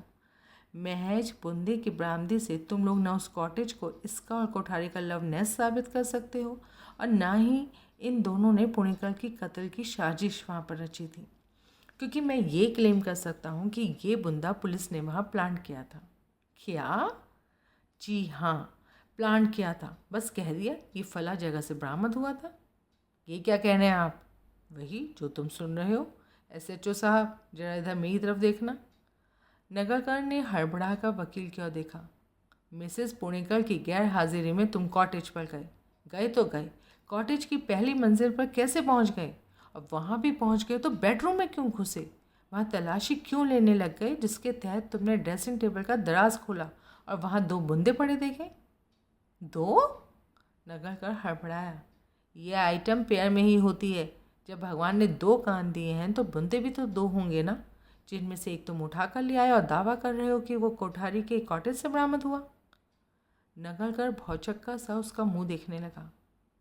कोर्ट में केस लगा तो मैं तुम पर फ्रेम अप का इल्ज़ाम लगाऊंगा, क्लेम करूंगा कि तुमने अपने रुतबे का, अपनी वर्दी का बेजा इस्तेमाल किया और बिना सर्च वारंट के मैडम के कॉटेज को सर्च किया। किस लिए? मुझे इससे क्या फ़ायदा? क्यों नहीं फ़ायदा? तुम्हें मैडम पर शक है, लेकिन हवाइयाँ उड़ाने के अलावा मैडम के खिलाफ तुम्हारे पास कोई ठोस सबूत है नहीं। इस बात को तुमसे बेहतर और कौन जान सकता है? वो ठोस सबूत तुमने गढ़ कर तैयार किया। मैडम की गैर हाजिरी में बेडरूम से एक बुंदा चुराया, उसे कोठारी के कॉटेज में प्लांट कर दिया। मैंने ऐसा कुछ नहीं किया, और ये बात तुम कोर्ट में जाकर बोलना। ऐसी फर्जी बात कोर्ट में दोहराने की आपकी मजाल नहीं हो सकती। मजाल की तुम क्या जानो, लेकिन हाँ, तुम मजबूर नहीं करोगे तो नहीं दोहराऊंगा। नगरकर के चेहरे पर कई भाव आए और कई भाव गए। कॉटेज पर अपनी एक विजिट कबूल करके ये पुलिस पर कोई एहसान नहीं कर रही। वो विजिट ये इसलिए कबूल कर रही हैं क्योंकि पड़ोस की मिसेज रोटोलो ने इन्हें देखा था। हकीकतन ये 1 से ज़्यादा बार वहाँ गई हो सकती हैं और बाकी बार मिसेज रोटोलो ने इन्हें नहीं देखा था। इतवार सुबह या शनिवार रात को तो यकीनन वहाँ गई थी, और इस यकीन की वजह कॉटेज के अगले पिछले दरवाज़ों के डोर नॉब से फिंगरप्रिंट्स पोंछ कर मिटाए गए थे। भीतर भी कई जगह से फिंगरप्रिंट्स पहुँचे गए थे। और ये काम मेरी क्लाइंट ने किया? अगर किया तो क्यों? ताकि इनकी वहाँ विज़िट का कोई सबूत बाकी ना बचता। तुम 7 जन्म साबित नहीं कर सकते। ये 1 से ज़्यादा बार कोठारी के कॉटेज पर गई थी और फिंगरप्रिंट्स इसने पहुँचे थे। ये खुद कबूल कर लेंगी? तुम्हारी आवाज़ में धमकी का पुट है। ज़रूर तुम्हारा इशारा 3rd डिग्री की तरफ है, लेकिन ऐसी किसी इकबालिया बयान का थाने में ही सुख पा सकोगे। कोर्ट में उसकी 2 कौड़ी की कीमत नहीं होगी। कहो मैंने गलत कहा? नागरकर से कुछ कहते ना बना। अपने बाकी वाहियात सबूतों की तरह बोर्ड की रेलिंग पर मिले खून के धब्बों को लेकर भी तुम लोग बहुत उछल रहे हो, लेकिन इस बात को नज़रअंदाज कर रहे हो कि ओ सबसे कॉमन ब्लड ग्रुप होता है। किसी एक्सपर्ट से मशवरा करोगे ना तो मालूम पड़ जाएगा कि मुंबई की आधी से ज़्यादा आबादी का ब्लड ग्रुप ओ है। लिहाजा इस बिना पर तुम कभी साबित नहीं कर सकोगे कि कपिल कोठारी बोर्ड पर मौजूद था। तो यानी कि अब आप कोठारी को डिफेंड कर रहे हैं? नहीं, नहीं कर रहा। वो मेरा क्लाइंट नहीं। मैं सिर्फ ये कहने की कोशिश कर रहा हूँ कि रेत में मछलियाँ पकड़ने की कोशिश करोगे तो तुम्हारे केस का वजूद ही ख़त्म हो जाएगा। वैसे फ़र्क तो अब कोई पड़ता नहीं। जो पहले ही मर चुका है उसे कानून तो मार नहीं सकता। मुर्दों को तो फांसी पर चढ़ाया नहीं जाता। कानून की तसल्ली के लिए वो भी किया जाए तो मुर्दा है कहाँ? कोई कुछ नहीं बोला। तुम लोग एक ऐसे काम में लगे हुए हो जिसका हासिल 0 है, लेकिन जो मेरे क्लाइंट के साइकोलॉजिकल टॉर्चर की, मानसिक संताप की वजह बन रहा है। तुम लोग अपनी ज़बानी इस बात को कभी कबूल नहीं करोगे, इसलिए मैं इसे पुख्ता स्थापित करने की इजाज़त चाहता हूँ। ऐसा? पावटे सक पकाया। आप ये भी कर सकते हैं? बराबर कर सकता हूँ। ना कर सकता होता तो जिक्र ही क्यों करता। इंसाफ के नाम पर मेरी दुहाई है, शाह नाट के अंदाज में बोला, कि मेरे क्लाइंट पर नाजिल पुलिस या जातियों पर लगाम लगाई जाए, उसको और हल्का ना किया जाए। प्लीज़ मिस्टर शाह, मैं आपको याद दिला रहा हूँ कि आप कोर्ट में नहीं खड़े। यहाँ जो बातें होनी हैं दोस्ताना माहौल में हो रही हैं। अच्छा, ऐसा ना होता तो आपकी तकरीबन बातें सुनना हमारे लिए ज़रूरी नहीं था। फिर तो मुझे शुक्रिया अदा करना चाहिए कि तुम लोग मुझे झेल रहे हो। बस कीजिए। ओके ओके, तो मैं कुछ कहने की जगह पहले कुछ पूछता हूँ। मुझे ये बताओ कि जब तुम लोगों को सदानंद पुणेकर की गुमशुदगी की रिपोर्ट मिली और इस बाबत तुम लोगों ने बीवी से, यानी कि मेरे क्लाइंट से बात की, तो तुम लोगों ने क्या राय कायम की थी? कौन सी थ्योरी तुम लोगों को लगा था कि गुमशुदगी को एक्सप्लेन कर सकती थी? पावटे ने नगरकर की तरफ देखा। हार्ट अटैक, नगरकर बोला। Sudden heart attack. जब हमें मालूम हुआ कि गुमशुदा शख्स 2 झटके पहले ही झेल चुका था, तो मुझे यही संभावित बात लगी कि उसे फिर से झटका लग गया था, और 3 से ज़्यादा झटके तो आज तक कोई झेल नहीं सका। हार्ट अटैक की वजह से ही वो बोट की रेलिंग पर से उलटकर समुद्र में जा गिरा और बह गया। तो ये तो शुरुआती थ्योरी थी, लेकिन बाद में जाहिर है कि ख्याल बदला। तभी तो तुम लोगों की तवज्जो कोठारी की तरफ गई। तुम मेरी क्लाइंट के पीछे पड़े। किस वजह से बदला तुम्हारा ये ख्याल? कई वजह थी, जैसे बोट की रेलिंग पर लगा खून, नई सोनाटा जिसे कोठारी ले गया, इस बात पर बेएतबारी कि पुणेकर को इसरार करके उसे गाड़ी दी, चिट्ठी, बल्कि 2 चिट्ठियाँ, एक जो कोठारी ने मैडम को लिखी, दूसरी जो मैडम ने कोठारी को लिखी। एसएचओ साहब, ख्याल बदलने की इतनी सारी वजह तुमने गिनाई, लेकिन उनमें इस एक वजह को शुमार नहीं किया कि हकीकतन सदानंद पुणेकर हार्ट का पेशेंट नहीं था। उसे पहले कभी कोई हार्ट अटैक नहीं हुआ था। क्या ये सच नहीं कि असल में तुम लोगों का ओरिजिनल ख्याल इस हकीकत ने बदला था? नमिता इतनी हैरान हुई कि उठ के खड़ी हो गई। ये आप क्या कह रहे हैं? बैठ जाओ। लेकिन सिट डाउन आई से एंड कीप क्वाइट। नमिता हौले से वापस अपनी कुर्सी पर ढेर हो गई, लेकिन उसके चेहरे से उत्कंठा और विरोध के भाव नहीं गए। कैसे जाना कि पुणेकर हार्ट पेशेंट नहीं था? डॉक्टर देशपांडे से? पावटे ने सहमति में सर हिलाया। मैंने भी डॉक्टर देशपांडे से जाना, और आज सुबह ही जाना। डॉक्टर से कौन मिला, तुम या एसएचओ साहब? मैं, पावटे बोला। तो तुम्हें पता लगा कि सदानंद पुणेकर गंभीर कार्डियक केस नहीं था, गंभीर बेवड़ा था, अल्कोहलिक था। नमिता ने आवेश में फिर कुछ कहने के लिए मुंह खोला, लेकिन शाह ने उसे निगाहों से घुड़क कर चुप करा दिया। हाँ, पावटे बोला। तभी तुम्हें पुणेकर की बाबत कुछ और भी पता लगा? उसने अल्कोहलिक होने के अलावा कुछ और भी पता लगा? हाँ, लेकिन इसका जिक्र किस लिए? उसका केस से क्या ताल्लुक? शायद कोई हो इसलिए बोलो। और क्या पता लगा? सवाल पूछते ही शाह पावटे पर से निगाह हटाकर नमिता की तरफ देखने लगा। और ये पता लगा कि, पावटे बोला, ओवर ड्रिंकिंग ने पुणेकर को नपुंसक बना दिया है। नमिता की आंखें फट गईं।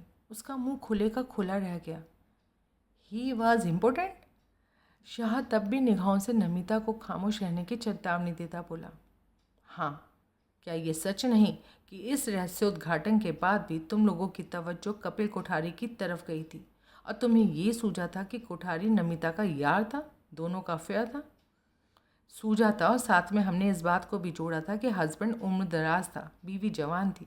दोनों की उम्र में लगभग 25 साल से ज़्यादा का फ़र्क था। इसमें यह भी जोड़ा होगा कि दोनों प्रेमी, अगरचे कि वो प्रेमी थे, हस्बैंड के हैवी ड्रिंकर होने की वजह से अल्कोहलिक होने का फ़ायदा उठाते थे। जब वो पीकर होश खो देता था तो अक्सर ये लोग रंगरलियाँ मनाते थे। हाँ, ये बात थी हमारी निगाह में। और दोनों कथित प्रेमी ये भी उम्मीद करते थे कि हस्बैंड सदानंद पुणेकर पी पी के जान दे देगा, इसलिए वो उसे ज़्यादा से ज़्यादा पीने के लिए उकसाते थे। हे भगवान, नमिता ने मन ही मन सोचा, ये वकील का बच्चा क्या नजूमी था? कैसे भाग गया, कैसे जान गया, और क्या जानता था? क्या सब पता है इसे? हाँ, ये बात हमें सूझी थी, लेकिन हमें ये भी जानते हैं कि हम इसे साबित नहीं कर सकते थे। लेकिन साबित करने की कोशिश तो कर रहे थे। कोशिश करना हमारा फ़र्ज़ है, कारोबार है। कोशिश करना ये सोच के तो नहीं छोड़ा जा सकता ना कि हर कोशिश कामयाब नहीं होती। लेकिन तब कोशिश ज़्यादा शिद्दत से करनी पड़ती है इंस्पेक्टर साहब, जबकि सस्पेक्ट के खिलाफ कोई पुख्ता सबूत ना हो। Yes, you are talking nonsense. ये नॉनसेंस है कि लाश की गैर बरामदगी की रूह में पुलिस कभी निर्विवाद रूप से जानती होने का दावा नहीं कर सकती कि सदानंद पुणेकर अपने आखिरी अंजाम को क्यों कर पहुंचा। ये नॉनसेंस है कि इस बात का कोई प्रत्यक्ष प्रमाण नहीं कि कोई माल सच में लूटा गया था। तो जो माल पुणेकर के कब्जे में था, यूरो के लाखों के नोट शेयर, वो कहाँ गया? जहन्नुम में गया।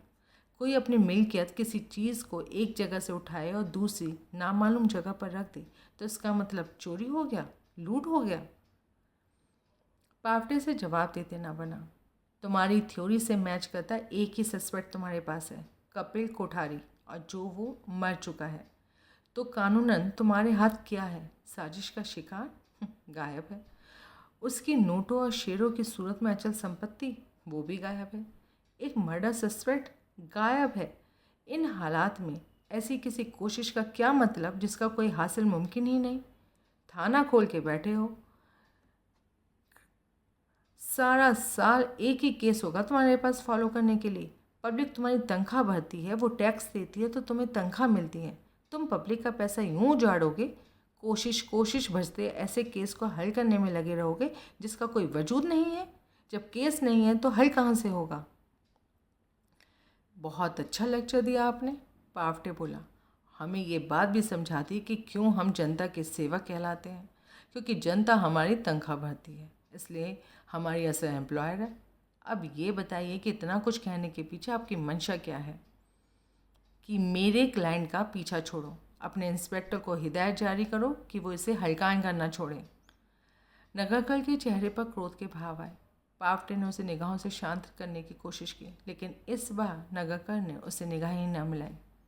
एडवोकेट साहब, वो सख्त लहजे से बोला, आपने यहाँ मेरे थाने में बैठकर मेरे मुंह पर बहुत कुछ कहा, जो मैंने इसलिए सुना क्योंकि मेरा आला अफसर यहाँ मौजूद है। लेकिन इसका मतलब ये नहीं कि आप मेरी कमज़ोरी को अपनी ताकत बना लें और कुछ भी कहते चले जाएं। कौन सा पीछा पकड़ा हुआ है मैंने आपकी क्लाइंट का जो मैं छोड़ूं? क्या हल्कान किया है मैंने मैडम को? ये नाम लें किसी बदसलूकी का? मुझे किसी को शक के बिना पर गिरफ्तार करने का पूरा अख्तियार है, लेकिन पूछिए इनसे, मैंने अपना अख्तियार इन पर आजमाया? इन्हें बाइज्जत थाने में तलब किया गया क्योंकि मैं इनसे कुछ सवाल और पूछना चाहता था। ये साथ में आपको ले आई, खामखा ले आई, तो भी हमने शिकायत नहीं की। आपने मज़े ले लेकर हमारे केस की धज्जियाँ उड़ाई, हमने गिला नहीं किया। बाइज्जत न सिर्फ आपकी हर बात सुनी, हर बात को अहमियत दी। इसी वजह से आपकी मजाल हुई कि अब आप मुझे कारोबार सिखा रहे हैं, मुझे ये समझा रहे हैं कि मुझे थाना कैसे चलाना चाहिए। मैं आपके ऑफिस में आकर आपको आपका धंधा सिखाऊं, आपको कानून पढ़ाऊं, कानून की धाराएं समझाऊं, तो आपको कैसा लगेगा?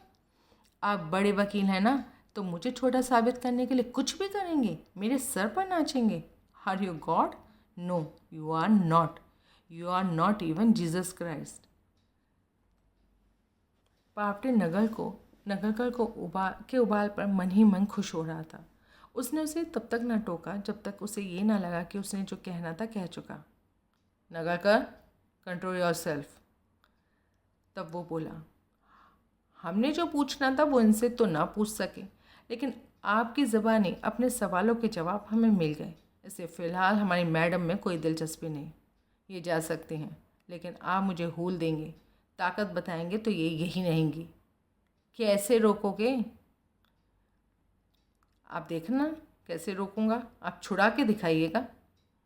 बेजा, नाजायज़, घटिया, गैरकानूनी तरीके इस्तेमाल करोगे। देखना, साम दाम दंड भेद आप जैसा शातिर वकील इस्तेमाल कर सकता है तो मैं भी इस्तेमाल कर सकता हूँ। शातिर गुंडे बदमाश होते हैं, वकील को फाजिल कहते हैं। मुझे कोई फ़र्क। मिस्टर शाह, एकाएक पावटे उठ खड़ा हुआ। मैडम आइए, मैं आपको बाहर छोड़ कर आऊँ। थैंक यू, बाहर का रास्ता मुझे मालूम है। कब माय डियर? शाह भी उठा और नमिता चुपचाप उसके साथ हो ली। दोनों शाह की कार में सवार थे। थाने के परिसर से काफ़ी परे निकल कर आने के बाद गुंजन शाह ने एकाएक कार रोकी। क्या हुआ? शाह ने घूम कर अपलक उसकी तरफ देखा। क्या? तुमने मुझे छुट्टियों के बारे में क्यों नहीं बताया? मुझे नहीं मालूम था कि इन लोगों को छुट्टियों की खबर थी। क्यों नहीं मालूम था? पुलिस को क्या समझती हो तुम? वो तो ठीक है, लेकिन नहीं भी मालूम था तो बताने में क्या हर्ज था? जब हर बात बताई तो ये क्यों छुपा ली? सॉरी। जानती हो, छुट्टियों की वजह से ही सब उल्टी पड़ सकती थी। पड़ी तो नहीं, आपने तो उनका हुलिया ही तब्दील करके रख दिया। जिस बात को वो मेरे खिलाफ खड़ा कर रहे थे, ऐसा पलटवार किया कि वो मेरे हक में दिखाई देने लगे। Mister Shah, you are great, just great. मस्का मार रही हो? अपनी बेजा हरकत से मेरा ध्यान बटाने की कोशिश कर रही हो? नमिता ने आहत भाव से उसकी तरफ देखा। कल मैंने सिर्फ बौनी की थी। अपनी फीस की कई किस्तें अभी मुझे वसूलनी है, इसलिए मैं तुमसे नाराज़ नहीं हो सकता। एक बात कहूँ मिस्टर शाह, बुरा तो नहीं मानेंगे? टॉप के हरामी आप बराबर हैं, इस उसमें भी, लेकिन ऑनेस्ट हरामी हैं। जो कहना होता है साफ कहते हैं। वो हंसा। अभी तुम्हारा खुद के बारे में क्या ख्याल है? किस बाबत? जो मुसीबत गले पड़ी है टल गई? अभी तो टल गई नहीं, टल गई। वो लोग तुम्हें कभी भी दोबारा पकड़ कर मंगवाएंगे तो आप छुड़ा लेंगे, पर फिर छुड़ाना इतना आसान नहीं होगा। इस बार वो तैयार नहीं थे, मेरे लिए तो कतई तैयार नहीं थे। अगली बार थामेंगे तो पूरी तैयारी के साथ। और देख लेना, इस बार पूछताछ के लिए नहीं बुलाएंगे, बल्कि तौर सस्पेक्ट हिरासत में लेंगे और रिमांड के लिए कोर्ट में पेश करेंगे। वहाँ डॉक्टर देश पांडे की रिपोर्ट कि तुम्हारा हस्बैंड नपुंसक था, तुम्हारे कोठारी के नाजायज़ ताल्लुकात थे, इससे तुम्हारी छवि बिगड़ेगी। मजिस्ट्रेट बेहिचक तुम्हारी पुलिस कस्टडी के लिए हामी भर देगा। तो मुझे नपुंसकता वाली बात की कोई खबर नहीं थी असल में। यही ये जाहिर करने के लिए काफ़ी है कि तुम कैसी बीवी हो। तुम्हें 1 साल से ज़्यादा वक्त तक अपने हस्बैंड की इतनी बड़ी कमतरी की खबर नहीं लगी? कैसी बीवी हो तुम, जिसे इतना अरसा एक बार भी पता नहीं चला? मैंने ऐसे मौक़ों पर हमेशा यही समझा कि उसकी ख़राब परफॉर्मेंस की वजह नशा थी, इसलिए उसकी तरफ तवज्जो नहीं दी। तुम ये कहना चाहती हो कि अपनी राजी से बेडरूम अलग कर लेने के बावजूद, खुद ये बात स्थापित करने के बावजूद कि उसका हार्ट कंडीशन की वजह से उसकी सेक्स करने की मनाही है, वो कोशिश करता था? हाँ, कभी कभार करता था, लेकिन मैंने इतना ध्यान नहीं दिया इस बात पर। और एक बात आप भी बताइए मिस्टर शाह, थाने में आप ही इस बात को क्यों लेकर बैठ गए कि मेरा कोठारी से अफेयर हो सकता था? आपने तो ये तक कह डाला कि हम दोनों सदा के बेवड़ा होने का फ़ायदा उठाते थे। जब वो होश खो बैठता था तो हम रंगरलियाँ मनाते थे। अगर मैं ना कहता तो पावटे कहता, जो कि नपुंसकता वाली बात जानता था। मैंने पहले कह के यूँ समझो कि उसके इस बम शैल का पलीता निकाल दिया। वो कहता तो यकीनन कहता, 1 की 8 लगाता। तुम्हारे कैरेक्टर को इस बात को लेकर इतना काला रंग था कि तुम तड़प कर रह जाती। इस संदर्भ में वो तुमसे ऐसे एम्बैरेसिंग सवाल पूछता कि तुम पनाह मांग जाती। उसकी सारी कोशिश ये स्थापित करने की होती कि तुम एक कैरेक्टर लेस औरत थी, जो कि किसी के भी सामने बिच सकती थी। तुम नपुंसक की बीवी थी, जिसका एक यार हो सकता था तो अनेक भी हो सकते थे। जितना ज़्यादा वो इस बात को कुरेदता, उतना ही तुम उसे अवॉइड करती। जितना ज़्यादा अवॉइड करती, वो उतना ज़्यादा ही गिल्टी लगती। इस बात का उससे पहले जिक्र करना मेरा तुरुप की चाल थी, जिसने उसका बहुत बड़ा पत्ता पीट दिया। मेरा जिक्र से लगता था कि मैं एक सताई हुई औरत का जिक्र कर रहा था, जो भर्त्सना के नहीं हमदर्दी के काबिल थी, और उन लोगों की सोच गंदी थी जो कि एक सताई हुई औरत की दुश्वारियों का मज़ा ले रहे थे। अब आई बात समझ में? और तुम्हारे खिलाफ इस्तेमाल करने के लिए कोई ज़्यादा डैमेजिंग बात तलाश करेंगे अब वो लोग। इस बात का भी ध्यान रखना। है कोई ऐसी बात? कैसी बात? किसी और से भी अफेयर है तुम्हारा, या था? नमिता के चेहरे पर डॉक्टर प्रफुल्ल सिंगला का अक्स उभरा। मिस्टर शाह, अभी मैंने यही कम कबूल किया कि मेरा कोठारी से अफेयर था? ज़रूरी भी नहीं। तुम ऐसी कोई कोशिश करोगी तो वो दाई सिक्के से पेट छुपाने जैसी बात होगी। वो खामोश रही। अब कुछ अरसा काबू में रखना अपने आप को। पति गया, यार गया, इसलिए जोश खा सकती हो। अब छोड़िए ये बदमज़ा किस्सा। छोड़ दिया, लेकिन मेरी वार्निंग स्टैंड करती है, गौर करना उस पर। पीछे थाने में वैसे आपने जो स्टोरीज़ बनाई थी बड़ी कमाल की थी, मैं उससे संतुष्ट हूँ, लेकिन कोठारी को कुछ ज़्यादा ही स्याह रंग में नहीं रंग दिया आपने। ज़रूरी था। तुम्हें हंसिनी जैसा सफ़ेद पेश करना था तो बगल में कोई कौवे जैसा स्याह दिखाई देना भी चाहिए था। ऐसा कौवा एक ही था मेरी निगाह में, कोठारी। अब एक बात सच सच बताओ, तुम्हारा कुठारी से अफेयर था या नहीं? वो हिचकिचाई। ओह कम ऑन, क्लाइंट का अपने वकील से झूठ बोलना मरीज़ का डॉक्टर से झूठ बोलने की तरह होता है। मरीज़ के झूठ बोलने से डायग्नोसिस गलत हो सकता है और क्लाइंट के झूठ बोलने से कोर्ट में उसका केस ढेर हो सकता है। था। कब से? शादी से पहले से। इतना पुराना? हाँ। मोहब्बत थी? बेहद, अभी भी है। फिर तो तुम्हें उसकी मौत का अफसोस होगा, बहुत ज़्यादा। दिल ही दिल में मैं सारा दिन रोती हूँ। आपने मेरी दुखती रग को छेड़ दिया। इस वक्त मेरी अपनी जान पर बनी हुई है, इसलिए खामोश हूँ, वरना अकेले में हिचकियाँ लेकर रोती हूँ। ताल्लुकात बनते बिगड़ते रहते हैं, लोग आते जाते रहते हैं, लेकिन ऐसी मोहब्बत ज़िंदगी में एक ही बार होती है। ठीक, मैं उसे कोसती हूँ, गालियाँ देती हूँ, मरे की मौत की कामना करती हूँ, लेकिन दिल से नहीं निकाल सकती। सदा को अपने पर सवार मैं तभी बर्दाश्त कर सकती थी जबकि मेरे तसव्वुर में वो हो। जब से मुझे उसके एक्सीडेंट की खबर लगी है, दिल एक ही दुआ करता है, मरा ना हो। मरा नहीं होगा, एकाएक मेरे सामने आ खड़ा होगा और कहेगा सरप्राइज़। और वो रोने लगी। शाह ने उसके खामोश होने का इंतज़ार किया। तो फिर शादी क्यों नहीं की? कोठारी की माली हैसियत कमज़ोर थी और मेरी शुरू से ही अभिलाषा नोटों के पहाड़ पर बैठने की थी, तो इसलिए उसके लिहाज से इश्क़ाई हुई तो मैं भी कम नहीं थी, लेकिन अपनी खास इकलौती महत्वाकांक्षा से किनारा नहीं कर सकती थी, इसलिए पुणेकर से शादी की। हाँ, लेकिन हकीकत बयान करके की, साफ दो टूक बोल के की कि वो शादी नहीं एक सौदा था, जिसके तहत वो मुझे नोटों के पहाड़ पर बिठाता और मैं उसे अपने जिस्म इस्तेमाल करने देती। इस सिलसिले में शादी से पहले मेरी उससे जो लिखत पढ़त हुई थी, उसकी आपको खबर तो है। आप ही ने तो उसे ओके किया था। आगे बढ़ो, सौदे को ज़रा और एक्सप्लेन करो। मैंने उसे कहा था कि मैं अच्छी बीवी बनने की कोशिश करूँगी, उससे मोहब्बत करना सीखने की कोशिश करूँगी, लेकिन हकीकत ये है कि मैंने उससे कभी मोहब्बत नहीं की।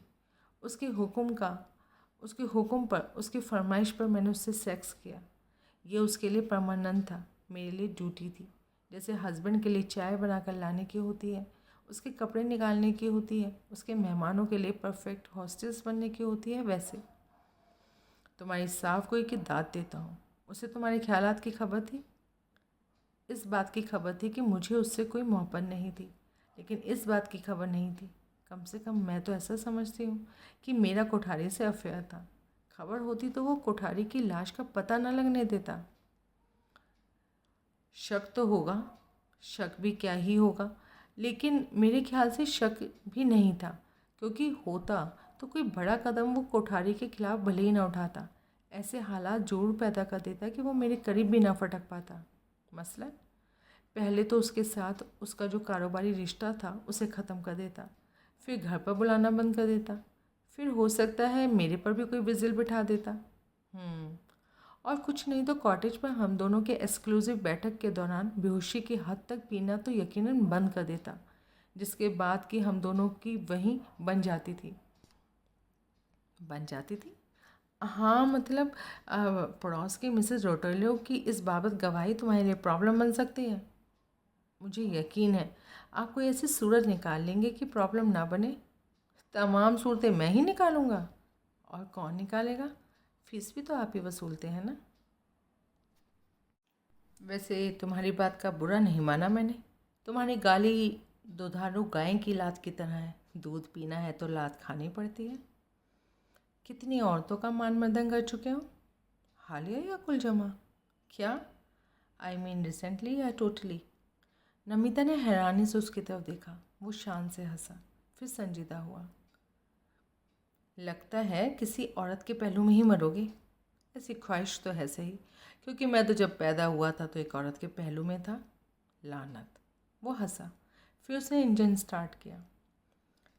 नमिता की घर वापसी तक वातावरण में अंधेरा छा गया था। वो कॉटेज के प्रवेश द्वार पर पहुंची और चाबी लगाकर उसे खोलने से पहले चौखट से टेक लगाकर खड़ी हो गई। हे भगवान, उसने दिल से प्रार्थना की।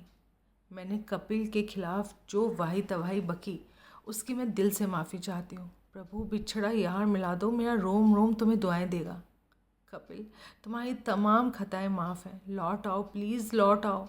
जो होगा मिलकर भुगत लेंगे। प्लीज़ लौट आओ। दूसरी दुनिया में गया, कहाँ कोई लौटता था।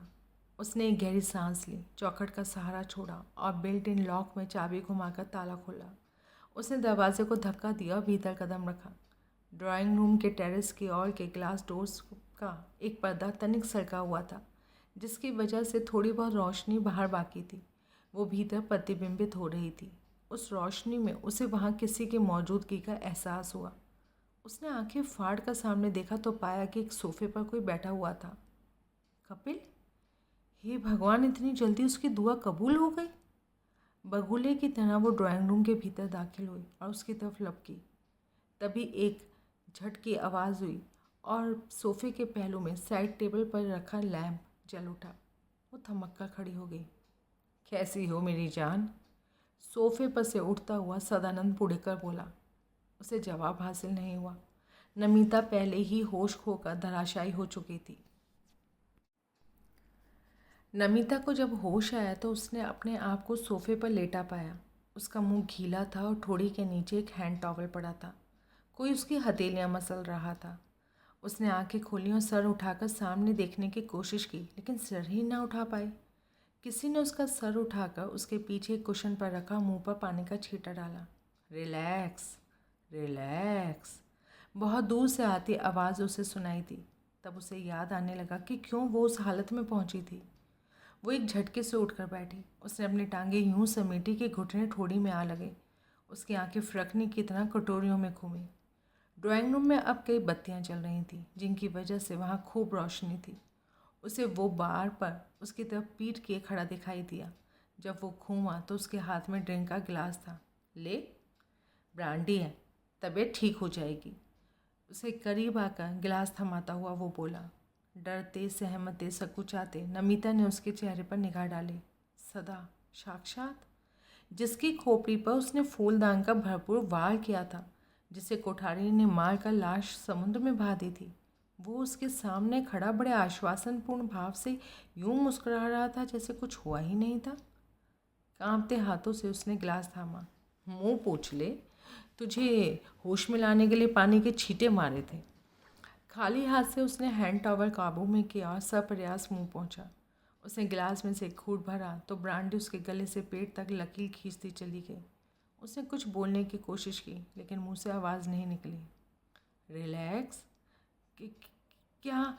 कहाँ? वो बड़ी कठिनाई से बोल पाई। असल में वो पूछना चाहती थी कि वो जीवित क्यों करता।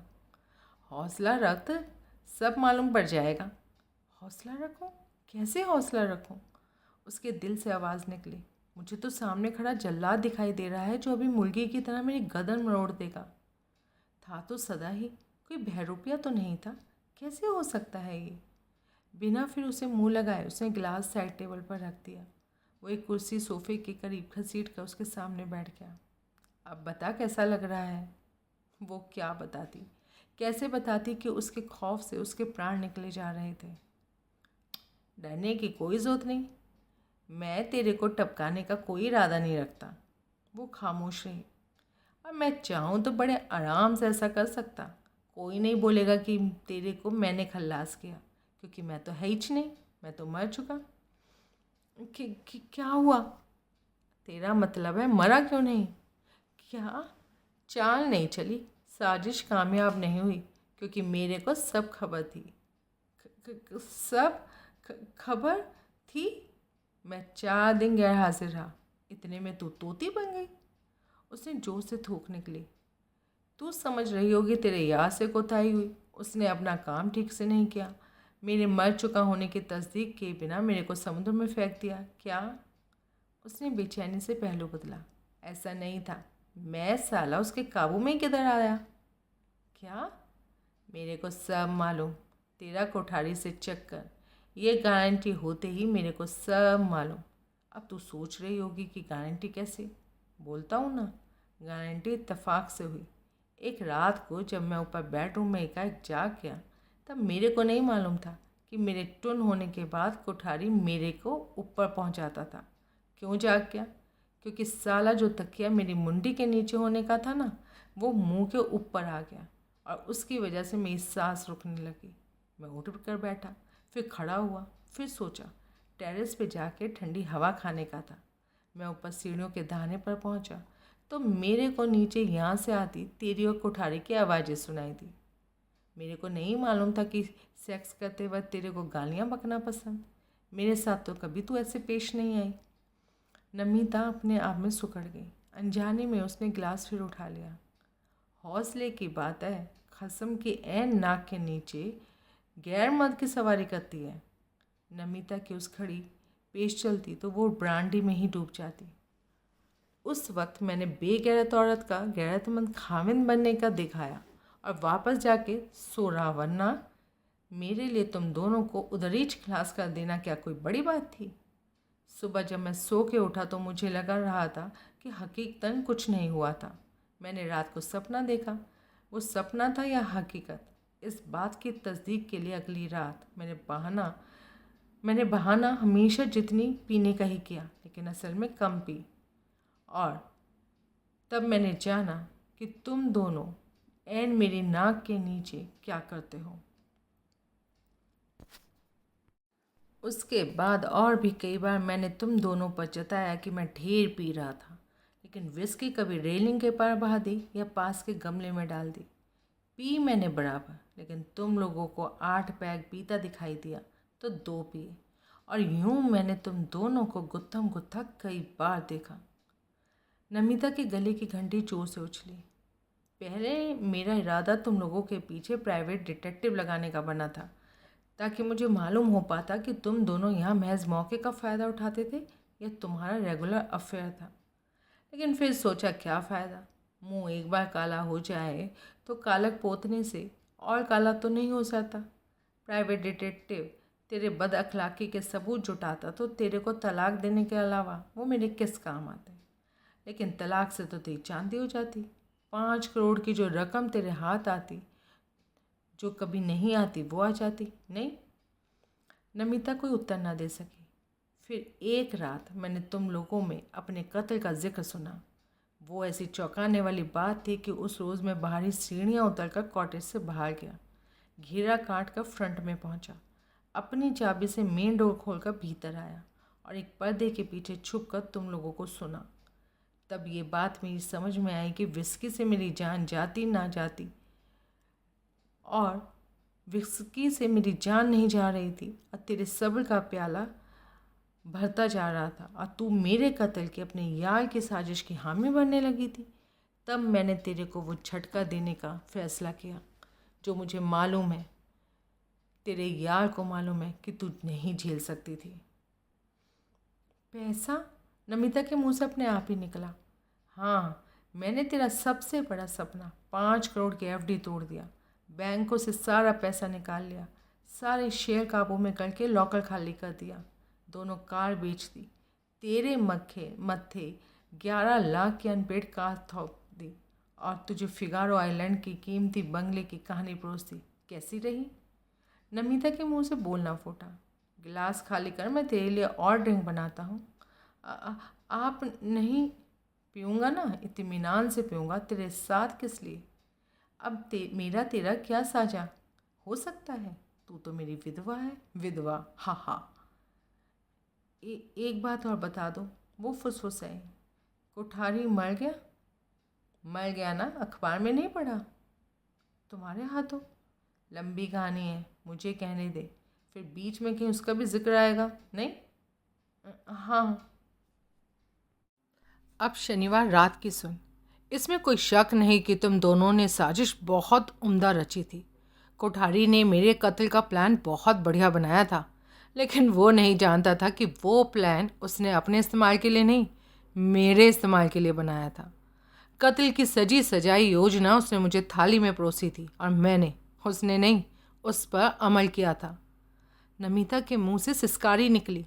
याद कर, शनिवार रात को उसने क्या किया था?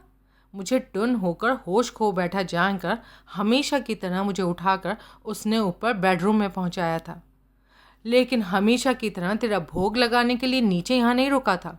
यहाँ से निकलकर पेड़ों के बीच से गुजरते पगडंडी के रास्ते अपने कॉटेज की ओर चल दिया था। आपको कैसे मालूम? मैं उसके पीछे था ना। ऊपर उसके बेडरूम से निकलते ही मैं भी उठा था और सीढ़ियों के दाहिने पर पहुंच गया था। उसे ड्राइंग रूम में तुम्हारे साथ रुकता ना पाकर भारी सीढ़ियों के रास्ते मैं यहाँ से बाहर निकला था और उसकी टोह में लग गया था। वो अपने कॉटेज में पहुंचा था तो वहाँ मैंने उसकी वो गत बनाई थी जो तुम्हारी योजना के मुताबिक मेरी बनने वाली थी। और जानती है ऐसा करने के लिए मैंने कौन सा हथियार इस्तेमाल किया था? कौन सा? तेरे वाला पीतल का भारी गुलदस्ता, जिसे मैं यहाँ से निकलकर उसके पीछे लगते वक्त अपने साथ लेकर गया था। नमिता मुंह बायु से देखने लगी। फिर एक सांस में उसने अपना गिलास खाली किया। शाबाश, अब आएगी हिम्मत।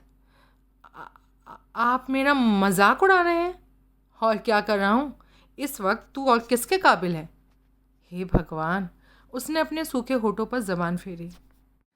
बेहोश कोठारी को उठाकर मैं लौटा, पुणेकर आगे बढ़ा और बाहर वाली सीढ़ियों के रास्ते वापस बेडरूम में पहुंचा। वहां मैंने उसे पलंग पर अपनी जगह लेटाया और उसे माथे तक कंबल से ढक दिया। ये देखकर मैं खुद हैरान हो गया था कि उस हालत में कितना ज़्यादा वो मेरे जैसा लगता था। मेरे बालों में कहीं कहीं सफ़ेदी है, लेकिन चांद की रोशनी उसके बालों से यूं रिफ्लेक्ट हो रही थी कि वो कहीं कहीं से चांदी के ताज जैसे जान पड़ रहे थे। जमा तेरे को तो गारंटी थी कि कंबल के नीचे मैं ही था, इसलिए कहाँ तूने बालों की तरफ तवज्जो दी होगी। कहना नहीं होगा, फूलदान धो पोंछ कर मैंने वापस टीवी पर रख दिया। कैसा लग रहा है ये सुनकर कि उस भारी फूलदान का वार तूने मेरे पर नहीं, अपने यार पर किया था। उसे अपनी सांस रुकती महसूस हुई। तब कोठारी के लिए उसकी रही सही उम्मीद भी ख़त्म हो गई। सदा इसलिए ज़िंदा नहीं था क्योंकि कोठारी ने उसके मर चुका होने की तस्दीक किए बिना उसे समुद्र में फेंक दिया था। वो इसलिए ज़िंदा था क्योंकि बाजी पलट गई थी, शिकार शिकारी बन गया था। बाकी मैंने, पुणेकर कह रहा था, वही कुछ करना था जो तुम लोगों की स्कीम के मुताबिक कोठारी ने करना था। मैं चुपचाप उसके कॉटेज में पहुंच गया और सारी रात उसका टाइपराइटर खटखटाता रहा, जिसमें कि कोई लोचा नहीं था। मैंने कुछ टाइप तो करना नहीं था, मिसेस रोटोलो को सुनाने के लिए खाली आवाज़ ही तो पैदा करनी थी। 5 बजने से थोड़ी देर पहले जब मैंने वो काम किया और फिर चुपचाप ऊपर बेडरूम में वापस लौटा, वहाँ कैनवस का बैग तू पहले ही डाल गई थी। मैंने कोठारी को उस बैग में ठूसा, वो कपड़े सफ़ेद पीक कैप समेत पहने जो मैं फिशिंग पर निकलते वक्त पहनता था, और बैग उठाकर वहाँ से निकल पड़ा। उस दौरान अगर मैं ऊपर आ जाती तो? उसके लिए भी मैं तैयार था। तेरे सीढ़ियाँ चढ़ने की आवाज़ मुझे जरूर सुनाई देती, क्योंकि तेरी निगाह में ऊपर या तो कोठारी था या मैं था, इसलिए तेरे दबे पाँव ऊपर आने का तो कोई मतलब ही नहीं था। मुझे लगता कि तू ऊपर आ रही थी तो मैं कोठारी पर एक वार और करता और उसे वहीं जान से मार डालता। तू उसे बेड पर मरा पड़ा पाती तो यकीनन यही समझती कि तेरा ही वार वजनी पड़ गया था। तुम्हारे पर? तेरी निगाह में मेरे पर, लेकिन असल में कोठारी पर। मुझे तब भी मालूम ना पड़ता ना, तो मुझे उसके सिरहाने जिंदा खड़ा देखती तो मुझे ही समझाने कोई बाहर से आता कि असल में क्या हुआ था। ओह, तब तू मेरे से ही दरख्वास्त कर रही होती कि मैं तुझे उस सांसद से निकालूं, किसी तरीके से लाश ठिकाने लगाऊं। तब जो मिली भगत तेरी और कोठारी की थी वो तेरी और मेरी बन जाती। तब जो कोठारी को करना था वो तेरे पे एहसान करके तेरी खातिर मैं करता। उसे बोरे में लाद कर बीच समंदर लेकर जाता और बड़ी बड़ी मछलियों का निवाला बनने के लिए कहीं डाल देता। लाश अव्वल तो मिलती नहीं, मिलती तो यही समझा जाता कि तैराकी का शौकीन वो समंदर में कहीं दूर निकल गया और कहीं पानी में छुपी चट्टान से सर टकरा कर बैठ गया। असल में तुमने क्या किया? असल में मैं उसे समुंदर पर लेके गया। नोडल पॉइंट से थोड़ा आगे मुझे एक ऐसी जगह मालूम थी जहाँ बड़ी मछलियाँ पाई जाती थीं। मेरे वहाँ पहुँचने तक उसे होश आने लग गया। मैंने उसे बैग में से निकाला, उसके हलक में विस्की उंडेल कर उसका पूरा ही होश में ले आया। क्यों? 2 वजह से। एक तो मैं चाहता था कि उसे मालूम पड़ता कि कैसे उसे उल्टी पड़ी थी, और एक सैडिस्ट की तरह मैं उसकी परेशानी का मज़ा लेता। दूसरे मैं उससे कुछ लिखवाना भी चाहता था। क्या? जो साजिश उसने रची थी, जो प्लांट उसने गढ़ा था, उससे ताल्लुक़ रखता उसका इकबालिया बयान, उसकी खुद की तस्दीक कि उसकी मेरे खिलाफ साजिश में तू भी शामिल थी। उसने लिखा? उसके पास और क्या चॉइस थी? मैं उस पर गन ताने खड़ा था। वो मरता क्या ना करता की हालत में था। उम्मीद के खिलाफ उम्मीद कर सकता था कि वो मेरा कहना मानता तो शायद मैं उसकी जान बख्श देता। इसलिए उसने लिखा? बराबर लिखा। साइन करके लिखत को मुहर बंद किया। फ़ायदा? वो बयान आप पुलिस को तो दिखा नहीं सकते थे, क्योंकि तब आपको ये भी तो बताना पड़ता कि बयान किन हालत में लिया गया था और बयान लेने से पहले आपने उसकी क्या गत बनाई थी।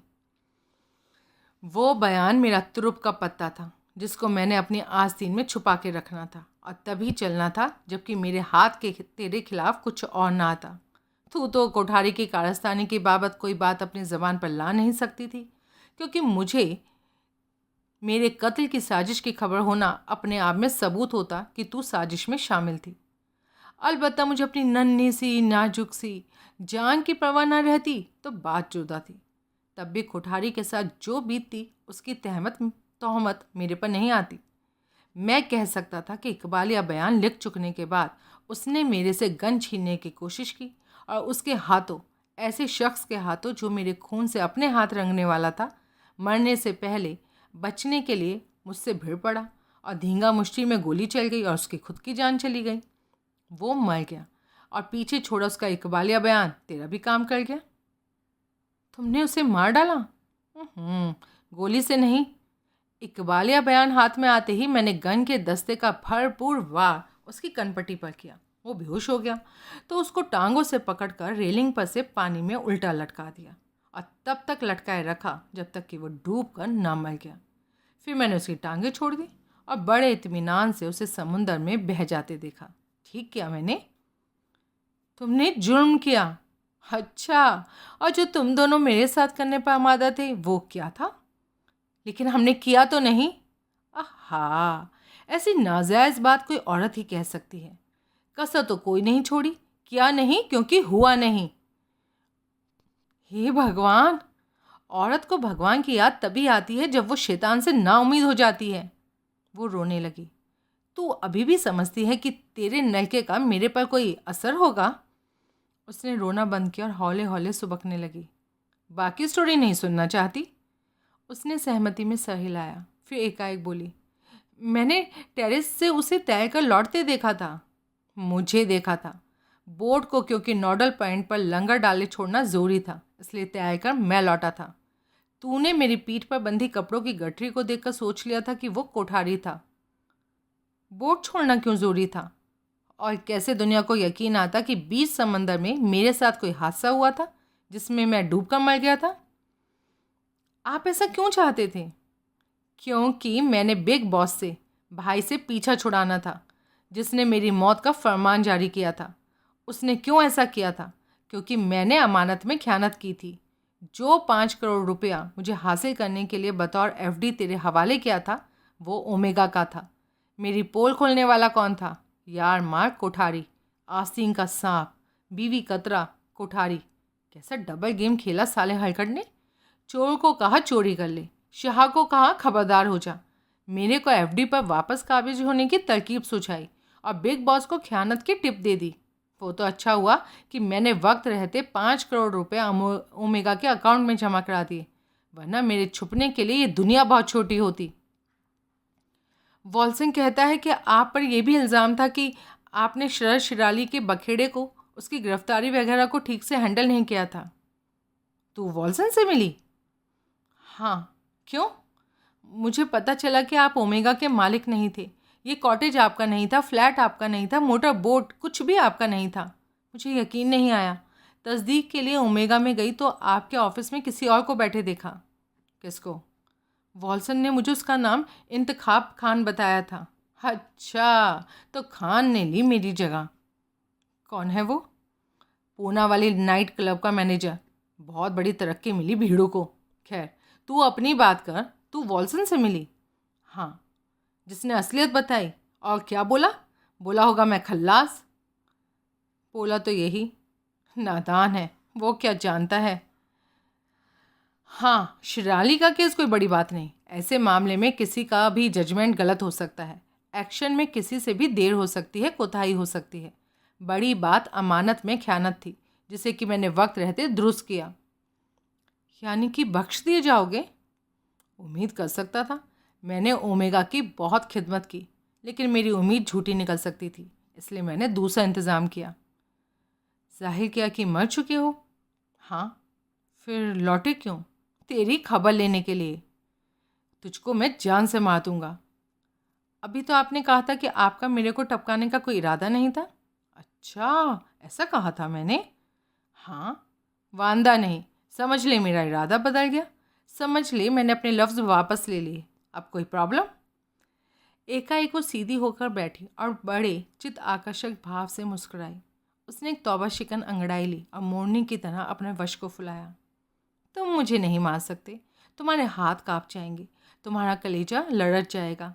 मैं तुम्हारी तमन्ना हूँ, मैं तुम्हारी ज़िंदगी का सबसे बड़ा हासिल हूँ। अपनी तमन्ना का, अपने हासिल का तुम अपने हाथों गला नहीं दबा सकते। तुमने जिस औरत को गैर की बाहों में देखा वो कोई और थी। मैं तो नित नई दुल्हन हूँ। मेरे साथ गुजरी हर रात सुहाग रात है। तुम मुझे स्लेट पर लिखा नाम मिटा देने की तरह नहीं मिटा सकते। बोलो क्या कहते हो? वो अनिश्चित दिखाई दिया। अभी कुछ कहने में टाइम है, क्योंकि अभी तूने बाकी की स्टोरीज नहीं सुनी। तुमने सुनानी होगी। वो बात भी है।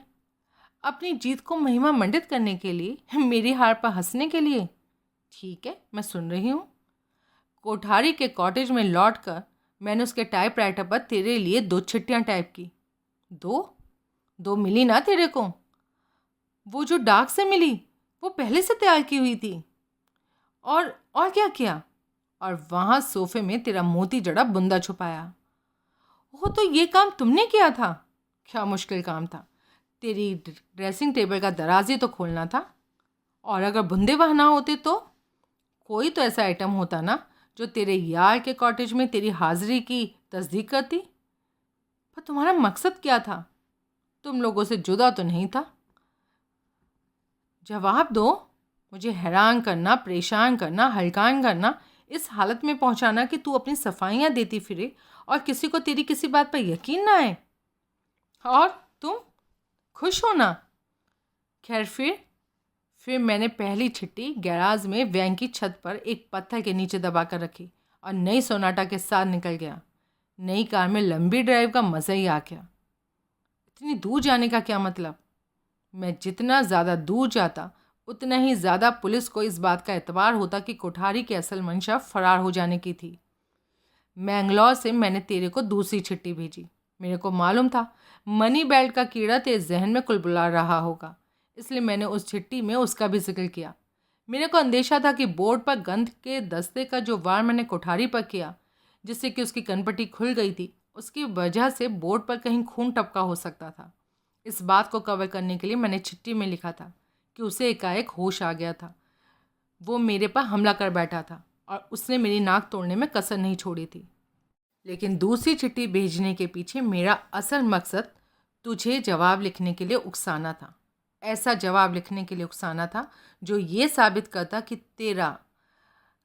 तेरा मेरे कत्ल की साजिश में तू पूरी तरह से शरीक थी। और हाँ, क्या उम्दा जवाब लिखा तूने। सब कुछ कबूल कर लिया।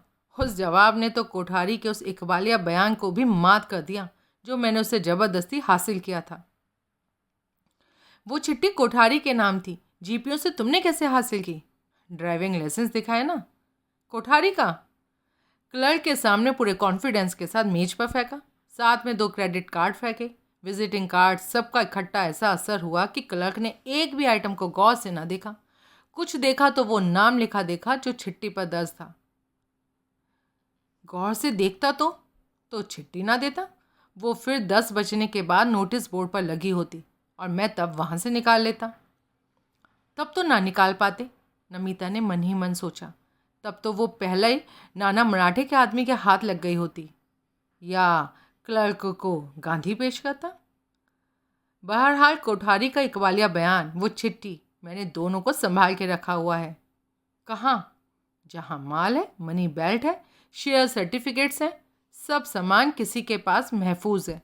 साथ में एक चिट्ठी है कि अगर मेरा खून हो जाए तो चिट्ठी समेत वो सब कुछ पुलिस के हवाले कर दिया जाए। तो तुमने तो सब कुछ सोच रखा है। हाँ, मेरे पास बहुत टाइम था ना। एक ही बात तो थी मेरे जहन में हर घड़ी की, कैसे तू ज़्यादा से ज़्यादा फंसे, कैसे तेरे लिए ज़्यादा से ज़्यादा पंगा हो। इसलिए नई सोनाटा का कबाड़ा कर दिया। वो तो ज़रूरी था। कोठारी को एक्सीडेंट में मर गया जानकर ही तो पुलिस उसकी तलाश बंद करती। मेरी चिट्ठी कार से बरामद उसके कोट की जेब में क्यों छोड़ी? चिट्ठी कहाँ छोड़ी, लिफाफा ही तो छोड़ा ना। उसका भी आइडिया तब आया जब देखा कि वाटर प्रूफ था। जैसा लिफाफा बच गया वैसे चिट्ठी तो नहीं बचती। कार के संबंध से निकाले जाने तक चिट्ठी गल गई होती। दूसरे उस चिट्ठी की तहरीर की वजह से उसकी मेरे को ज़्यादा ज़रूरत थी। जो काम तेरे यार ने गन पॉइंट पर किया तूने तो वो खुद अपनी राजी से ही कर दिया। वो खामोश रही। लेकिन लिफाफे ने भी तेरे लिए कम प्रॉब्लम तो नहीं की होगी। कैसे बची? मुझे बचाया किसी ने। किसने? एडवोकेट गुंजन शाह ने। क्या किया उसने? चिट्ठी को मेरे हक में ऐसी कहानी बनाकर पुलिस को पेश किया कि वो पुलिस चित हो गई। मैं जानता हूँ उसे, बहुत काबिल वकील है। तेरे लिए तो और भी ज़्यादा काबिलियत दिखाई होगी। लेकिन वो तो बोरे में नोट चार्ज करता है। फीस कैसे भरेगी उसकी? वो परे देखने लगी। हो, समझ गया। वैसे भरी तेरी जैसी औरत और कर भी क्या सकती है? तुम क्या समझते हो मुझे? मैंने क्या समझना है? तू क्या है वो तो तू खुद ही साबित कर चुकी है। अब जबकि तुम्हारा मिशन ही मेरे पर जुल्म ढाना बन गया है तो ये भी तुम्हारा जुल्म की मिसाल है कि तुम समझ रहे हो कि मैं अपना जिस्म बेचने के लेवल पर उतर आई हूँ। नहीं समझता? तू बता, तू गुंजन शाह की फीस कैसे भरेगी और कितनी भरी? मैंने तेरे पास छोड़ा ही क्या है? तेरे पास तो कुछ भी नहीं है। ना FD share, bank balance, cottage, boat, Sonata, Tardeo का फ्लैट, गैरेज में खड़ी गाड़ी, कुछ भी तो नहीं है। कैसे भरी फीस? मेरे पास नौकरी से कमाए हुए 50,000 रुपये थे। अच्छा, तूने वो वकील को दिए और अब आगे झुंझुना बजाएगी? देखूंगी क्या करूंगी। क्या देखेगी? अब तुम लौट आए हो तो मुझे किस बात की फिक्र? ऐसा? हाँ। पुणेकर ने कुछ क्षण उस बात पर विचार किया और फिर बोला, शनिवार रात के बाद से मैंने विस्की की एक बूंद हलक से नहीं उतारी। सोचता हूँ मुंह झूठा कर ही लूँ। वो उठकर बाहर की ओर बढ़ा। पीछे नमिता सोचने लगी। कोठारी का इकबालिया बयान, अगर सच में सदा ने वो उससे लिखवाया था और उसकी खुद की चिट्ठी निर्विवाद रूप से ये साबित कर सकती थी कि वो सदा के कत्ल की साजिश में शरीक थी। ये बात गंभीर थी क्योंकि कानून की निगाह में कातिल का मददगार होना या खुद कत्ल करना एक ही बात थी। लेकिन पुलिस को इस बात में कोई शक नहीं जान पड़ता था कि कोठारी सोनाटा से किए एक्सीडेंट में मारा जा चुका था। कोई बयान देने के लिए न कोठारी उपलब्ध था और न सदा उपलब्ध हो सकता था। तो फिर खतरा किस बात का था? किसी बात में नहीं। सदा का मौजूदा राज राज बना रहता। वो जब मरता, स्वाभाविक मौत मरता, तो उसे कोई खतरा नहीं था। कैसी विडंबना थी। पहले उसने सदा के कत्ल की साजिश में शिरकत की थी। अब इस बात की दुआ करती थी कि उसका कत्ल ना हो जाए। अगर वो उसे कोठारी के कातिल के तौर पर गिरफ्तार करा दे। नहीं, तब तो इकबालिया बयान और चिट्ठी पुलिस के हाथों न लगती भी लग जाती। तब सदा असलियत बयान कर देता कि उसका कोठारी से अफेयर था और दोनों ने मिलकर उसे लूटने और मार डालने की साजिश रची थी और सबूत के तौर पर वो दोनों डॉक्यूमेंट पेश कर देता। पुलिस को उसकी बात पर यकीन न आने की कोई वजह ही ना होती और उसे मर गया जानकर समुद्र में फेंका गया था, ये कौन मानता? लेकिन पानी में गिरते ही उसे होश आ गया था। वो तैरकर किनारे जा लगा था। 4 दिन कहाँ रहा, फौरन क्यों नहीं पेश हुआ? वक्ती तौर पर याददाश्त चली गई थी या इस खौफ से सामने नहीं आया कि उसकी जान लेने की कोशिश फिर हो सकती थी, या उसमें बदले की भावना प्रबल हो उठी थी और उसने अपने अपराधियों को खुद सजा देने का फैसला किया था। वो चोरी चोरी चुपके चुपके कोठारी को तलाश कर रहा था।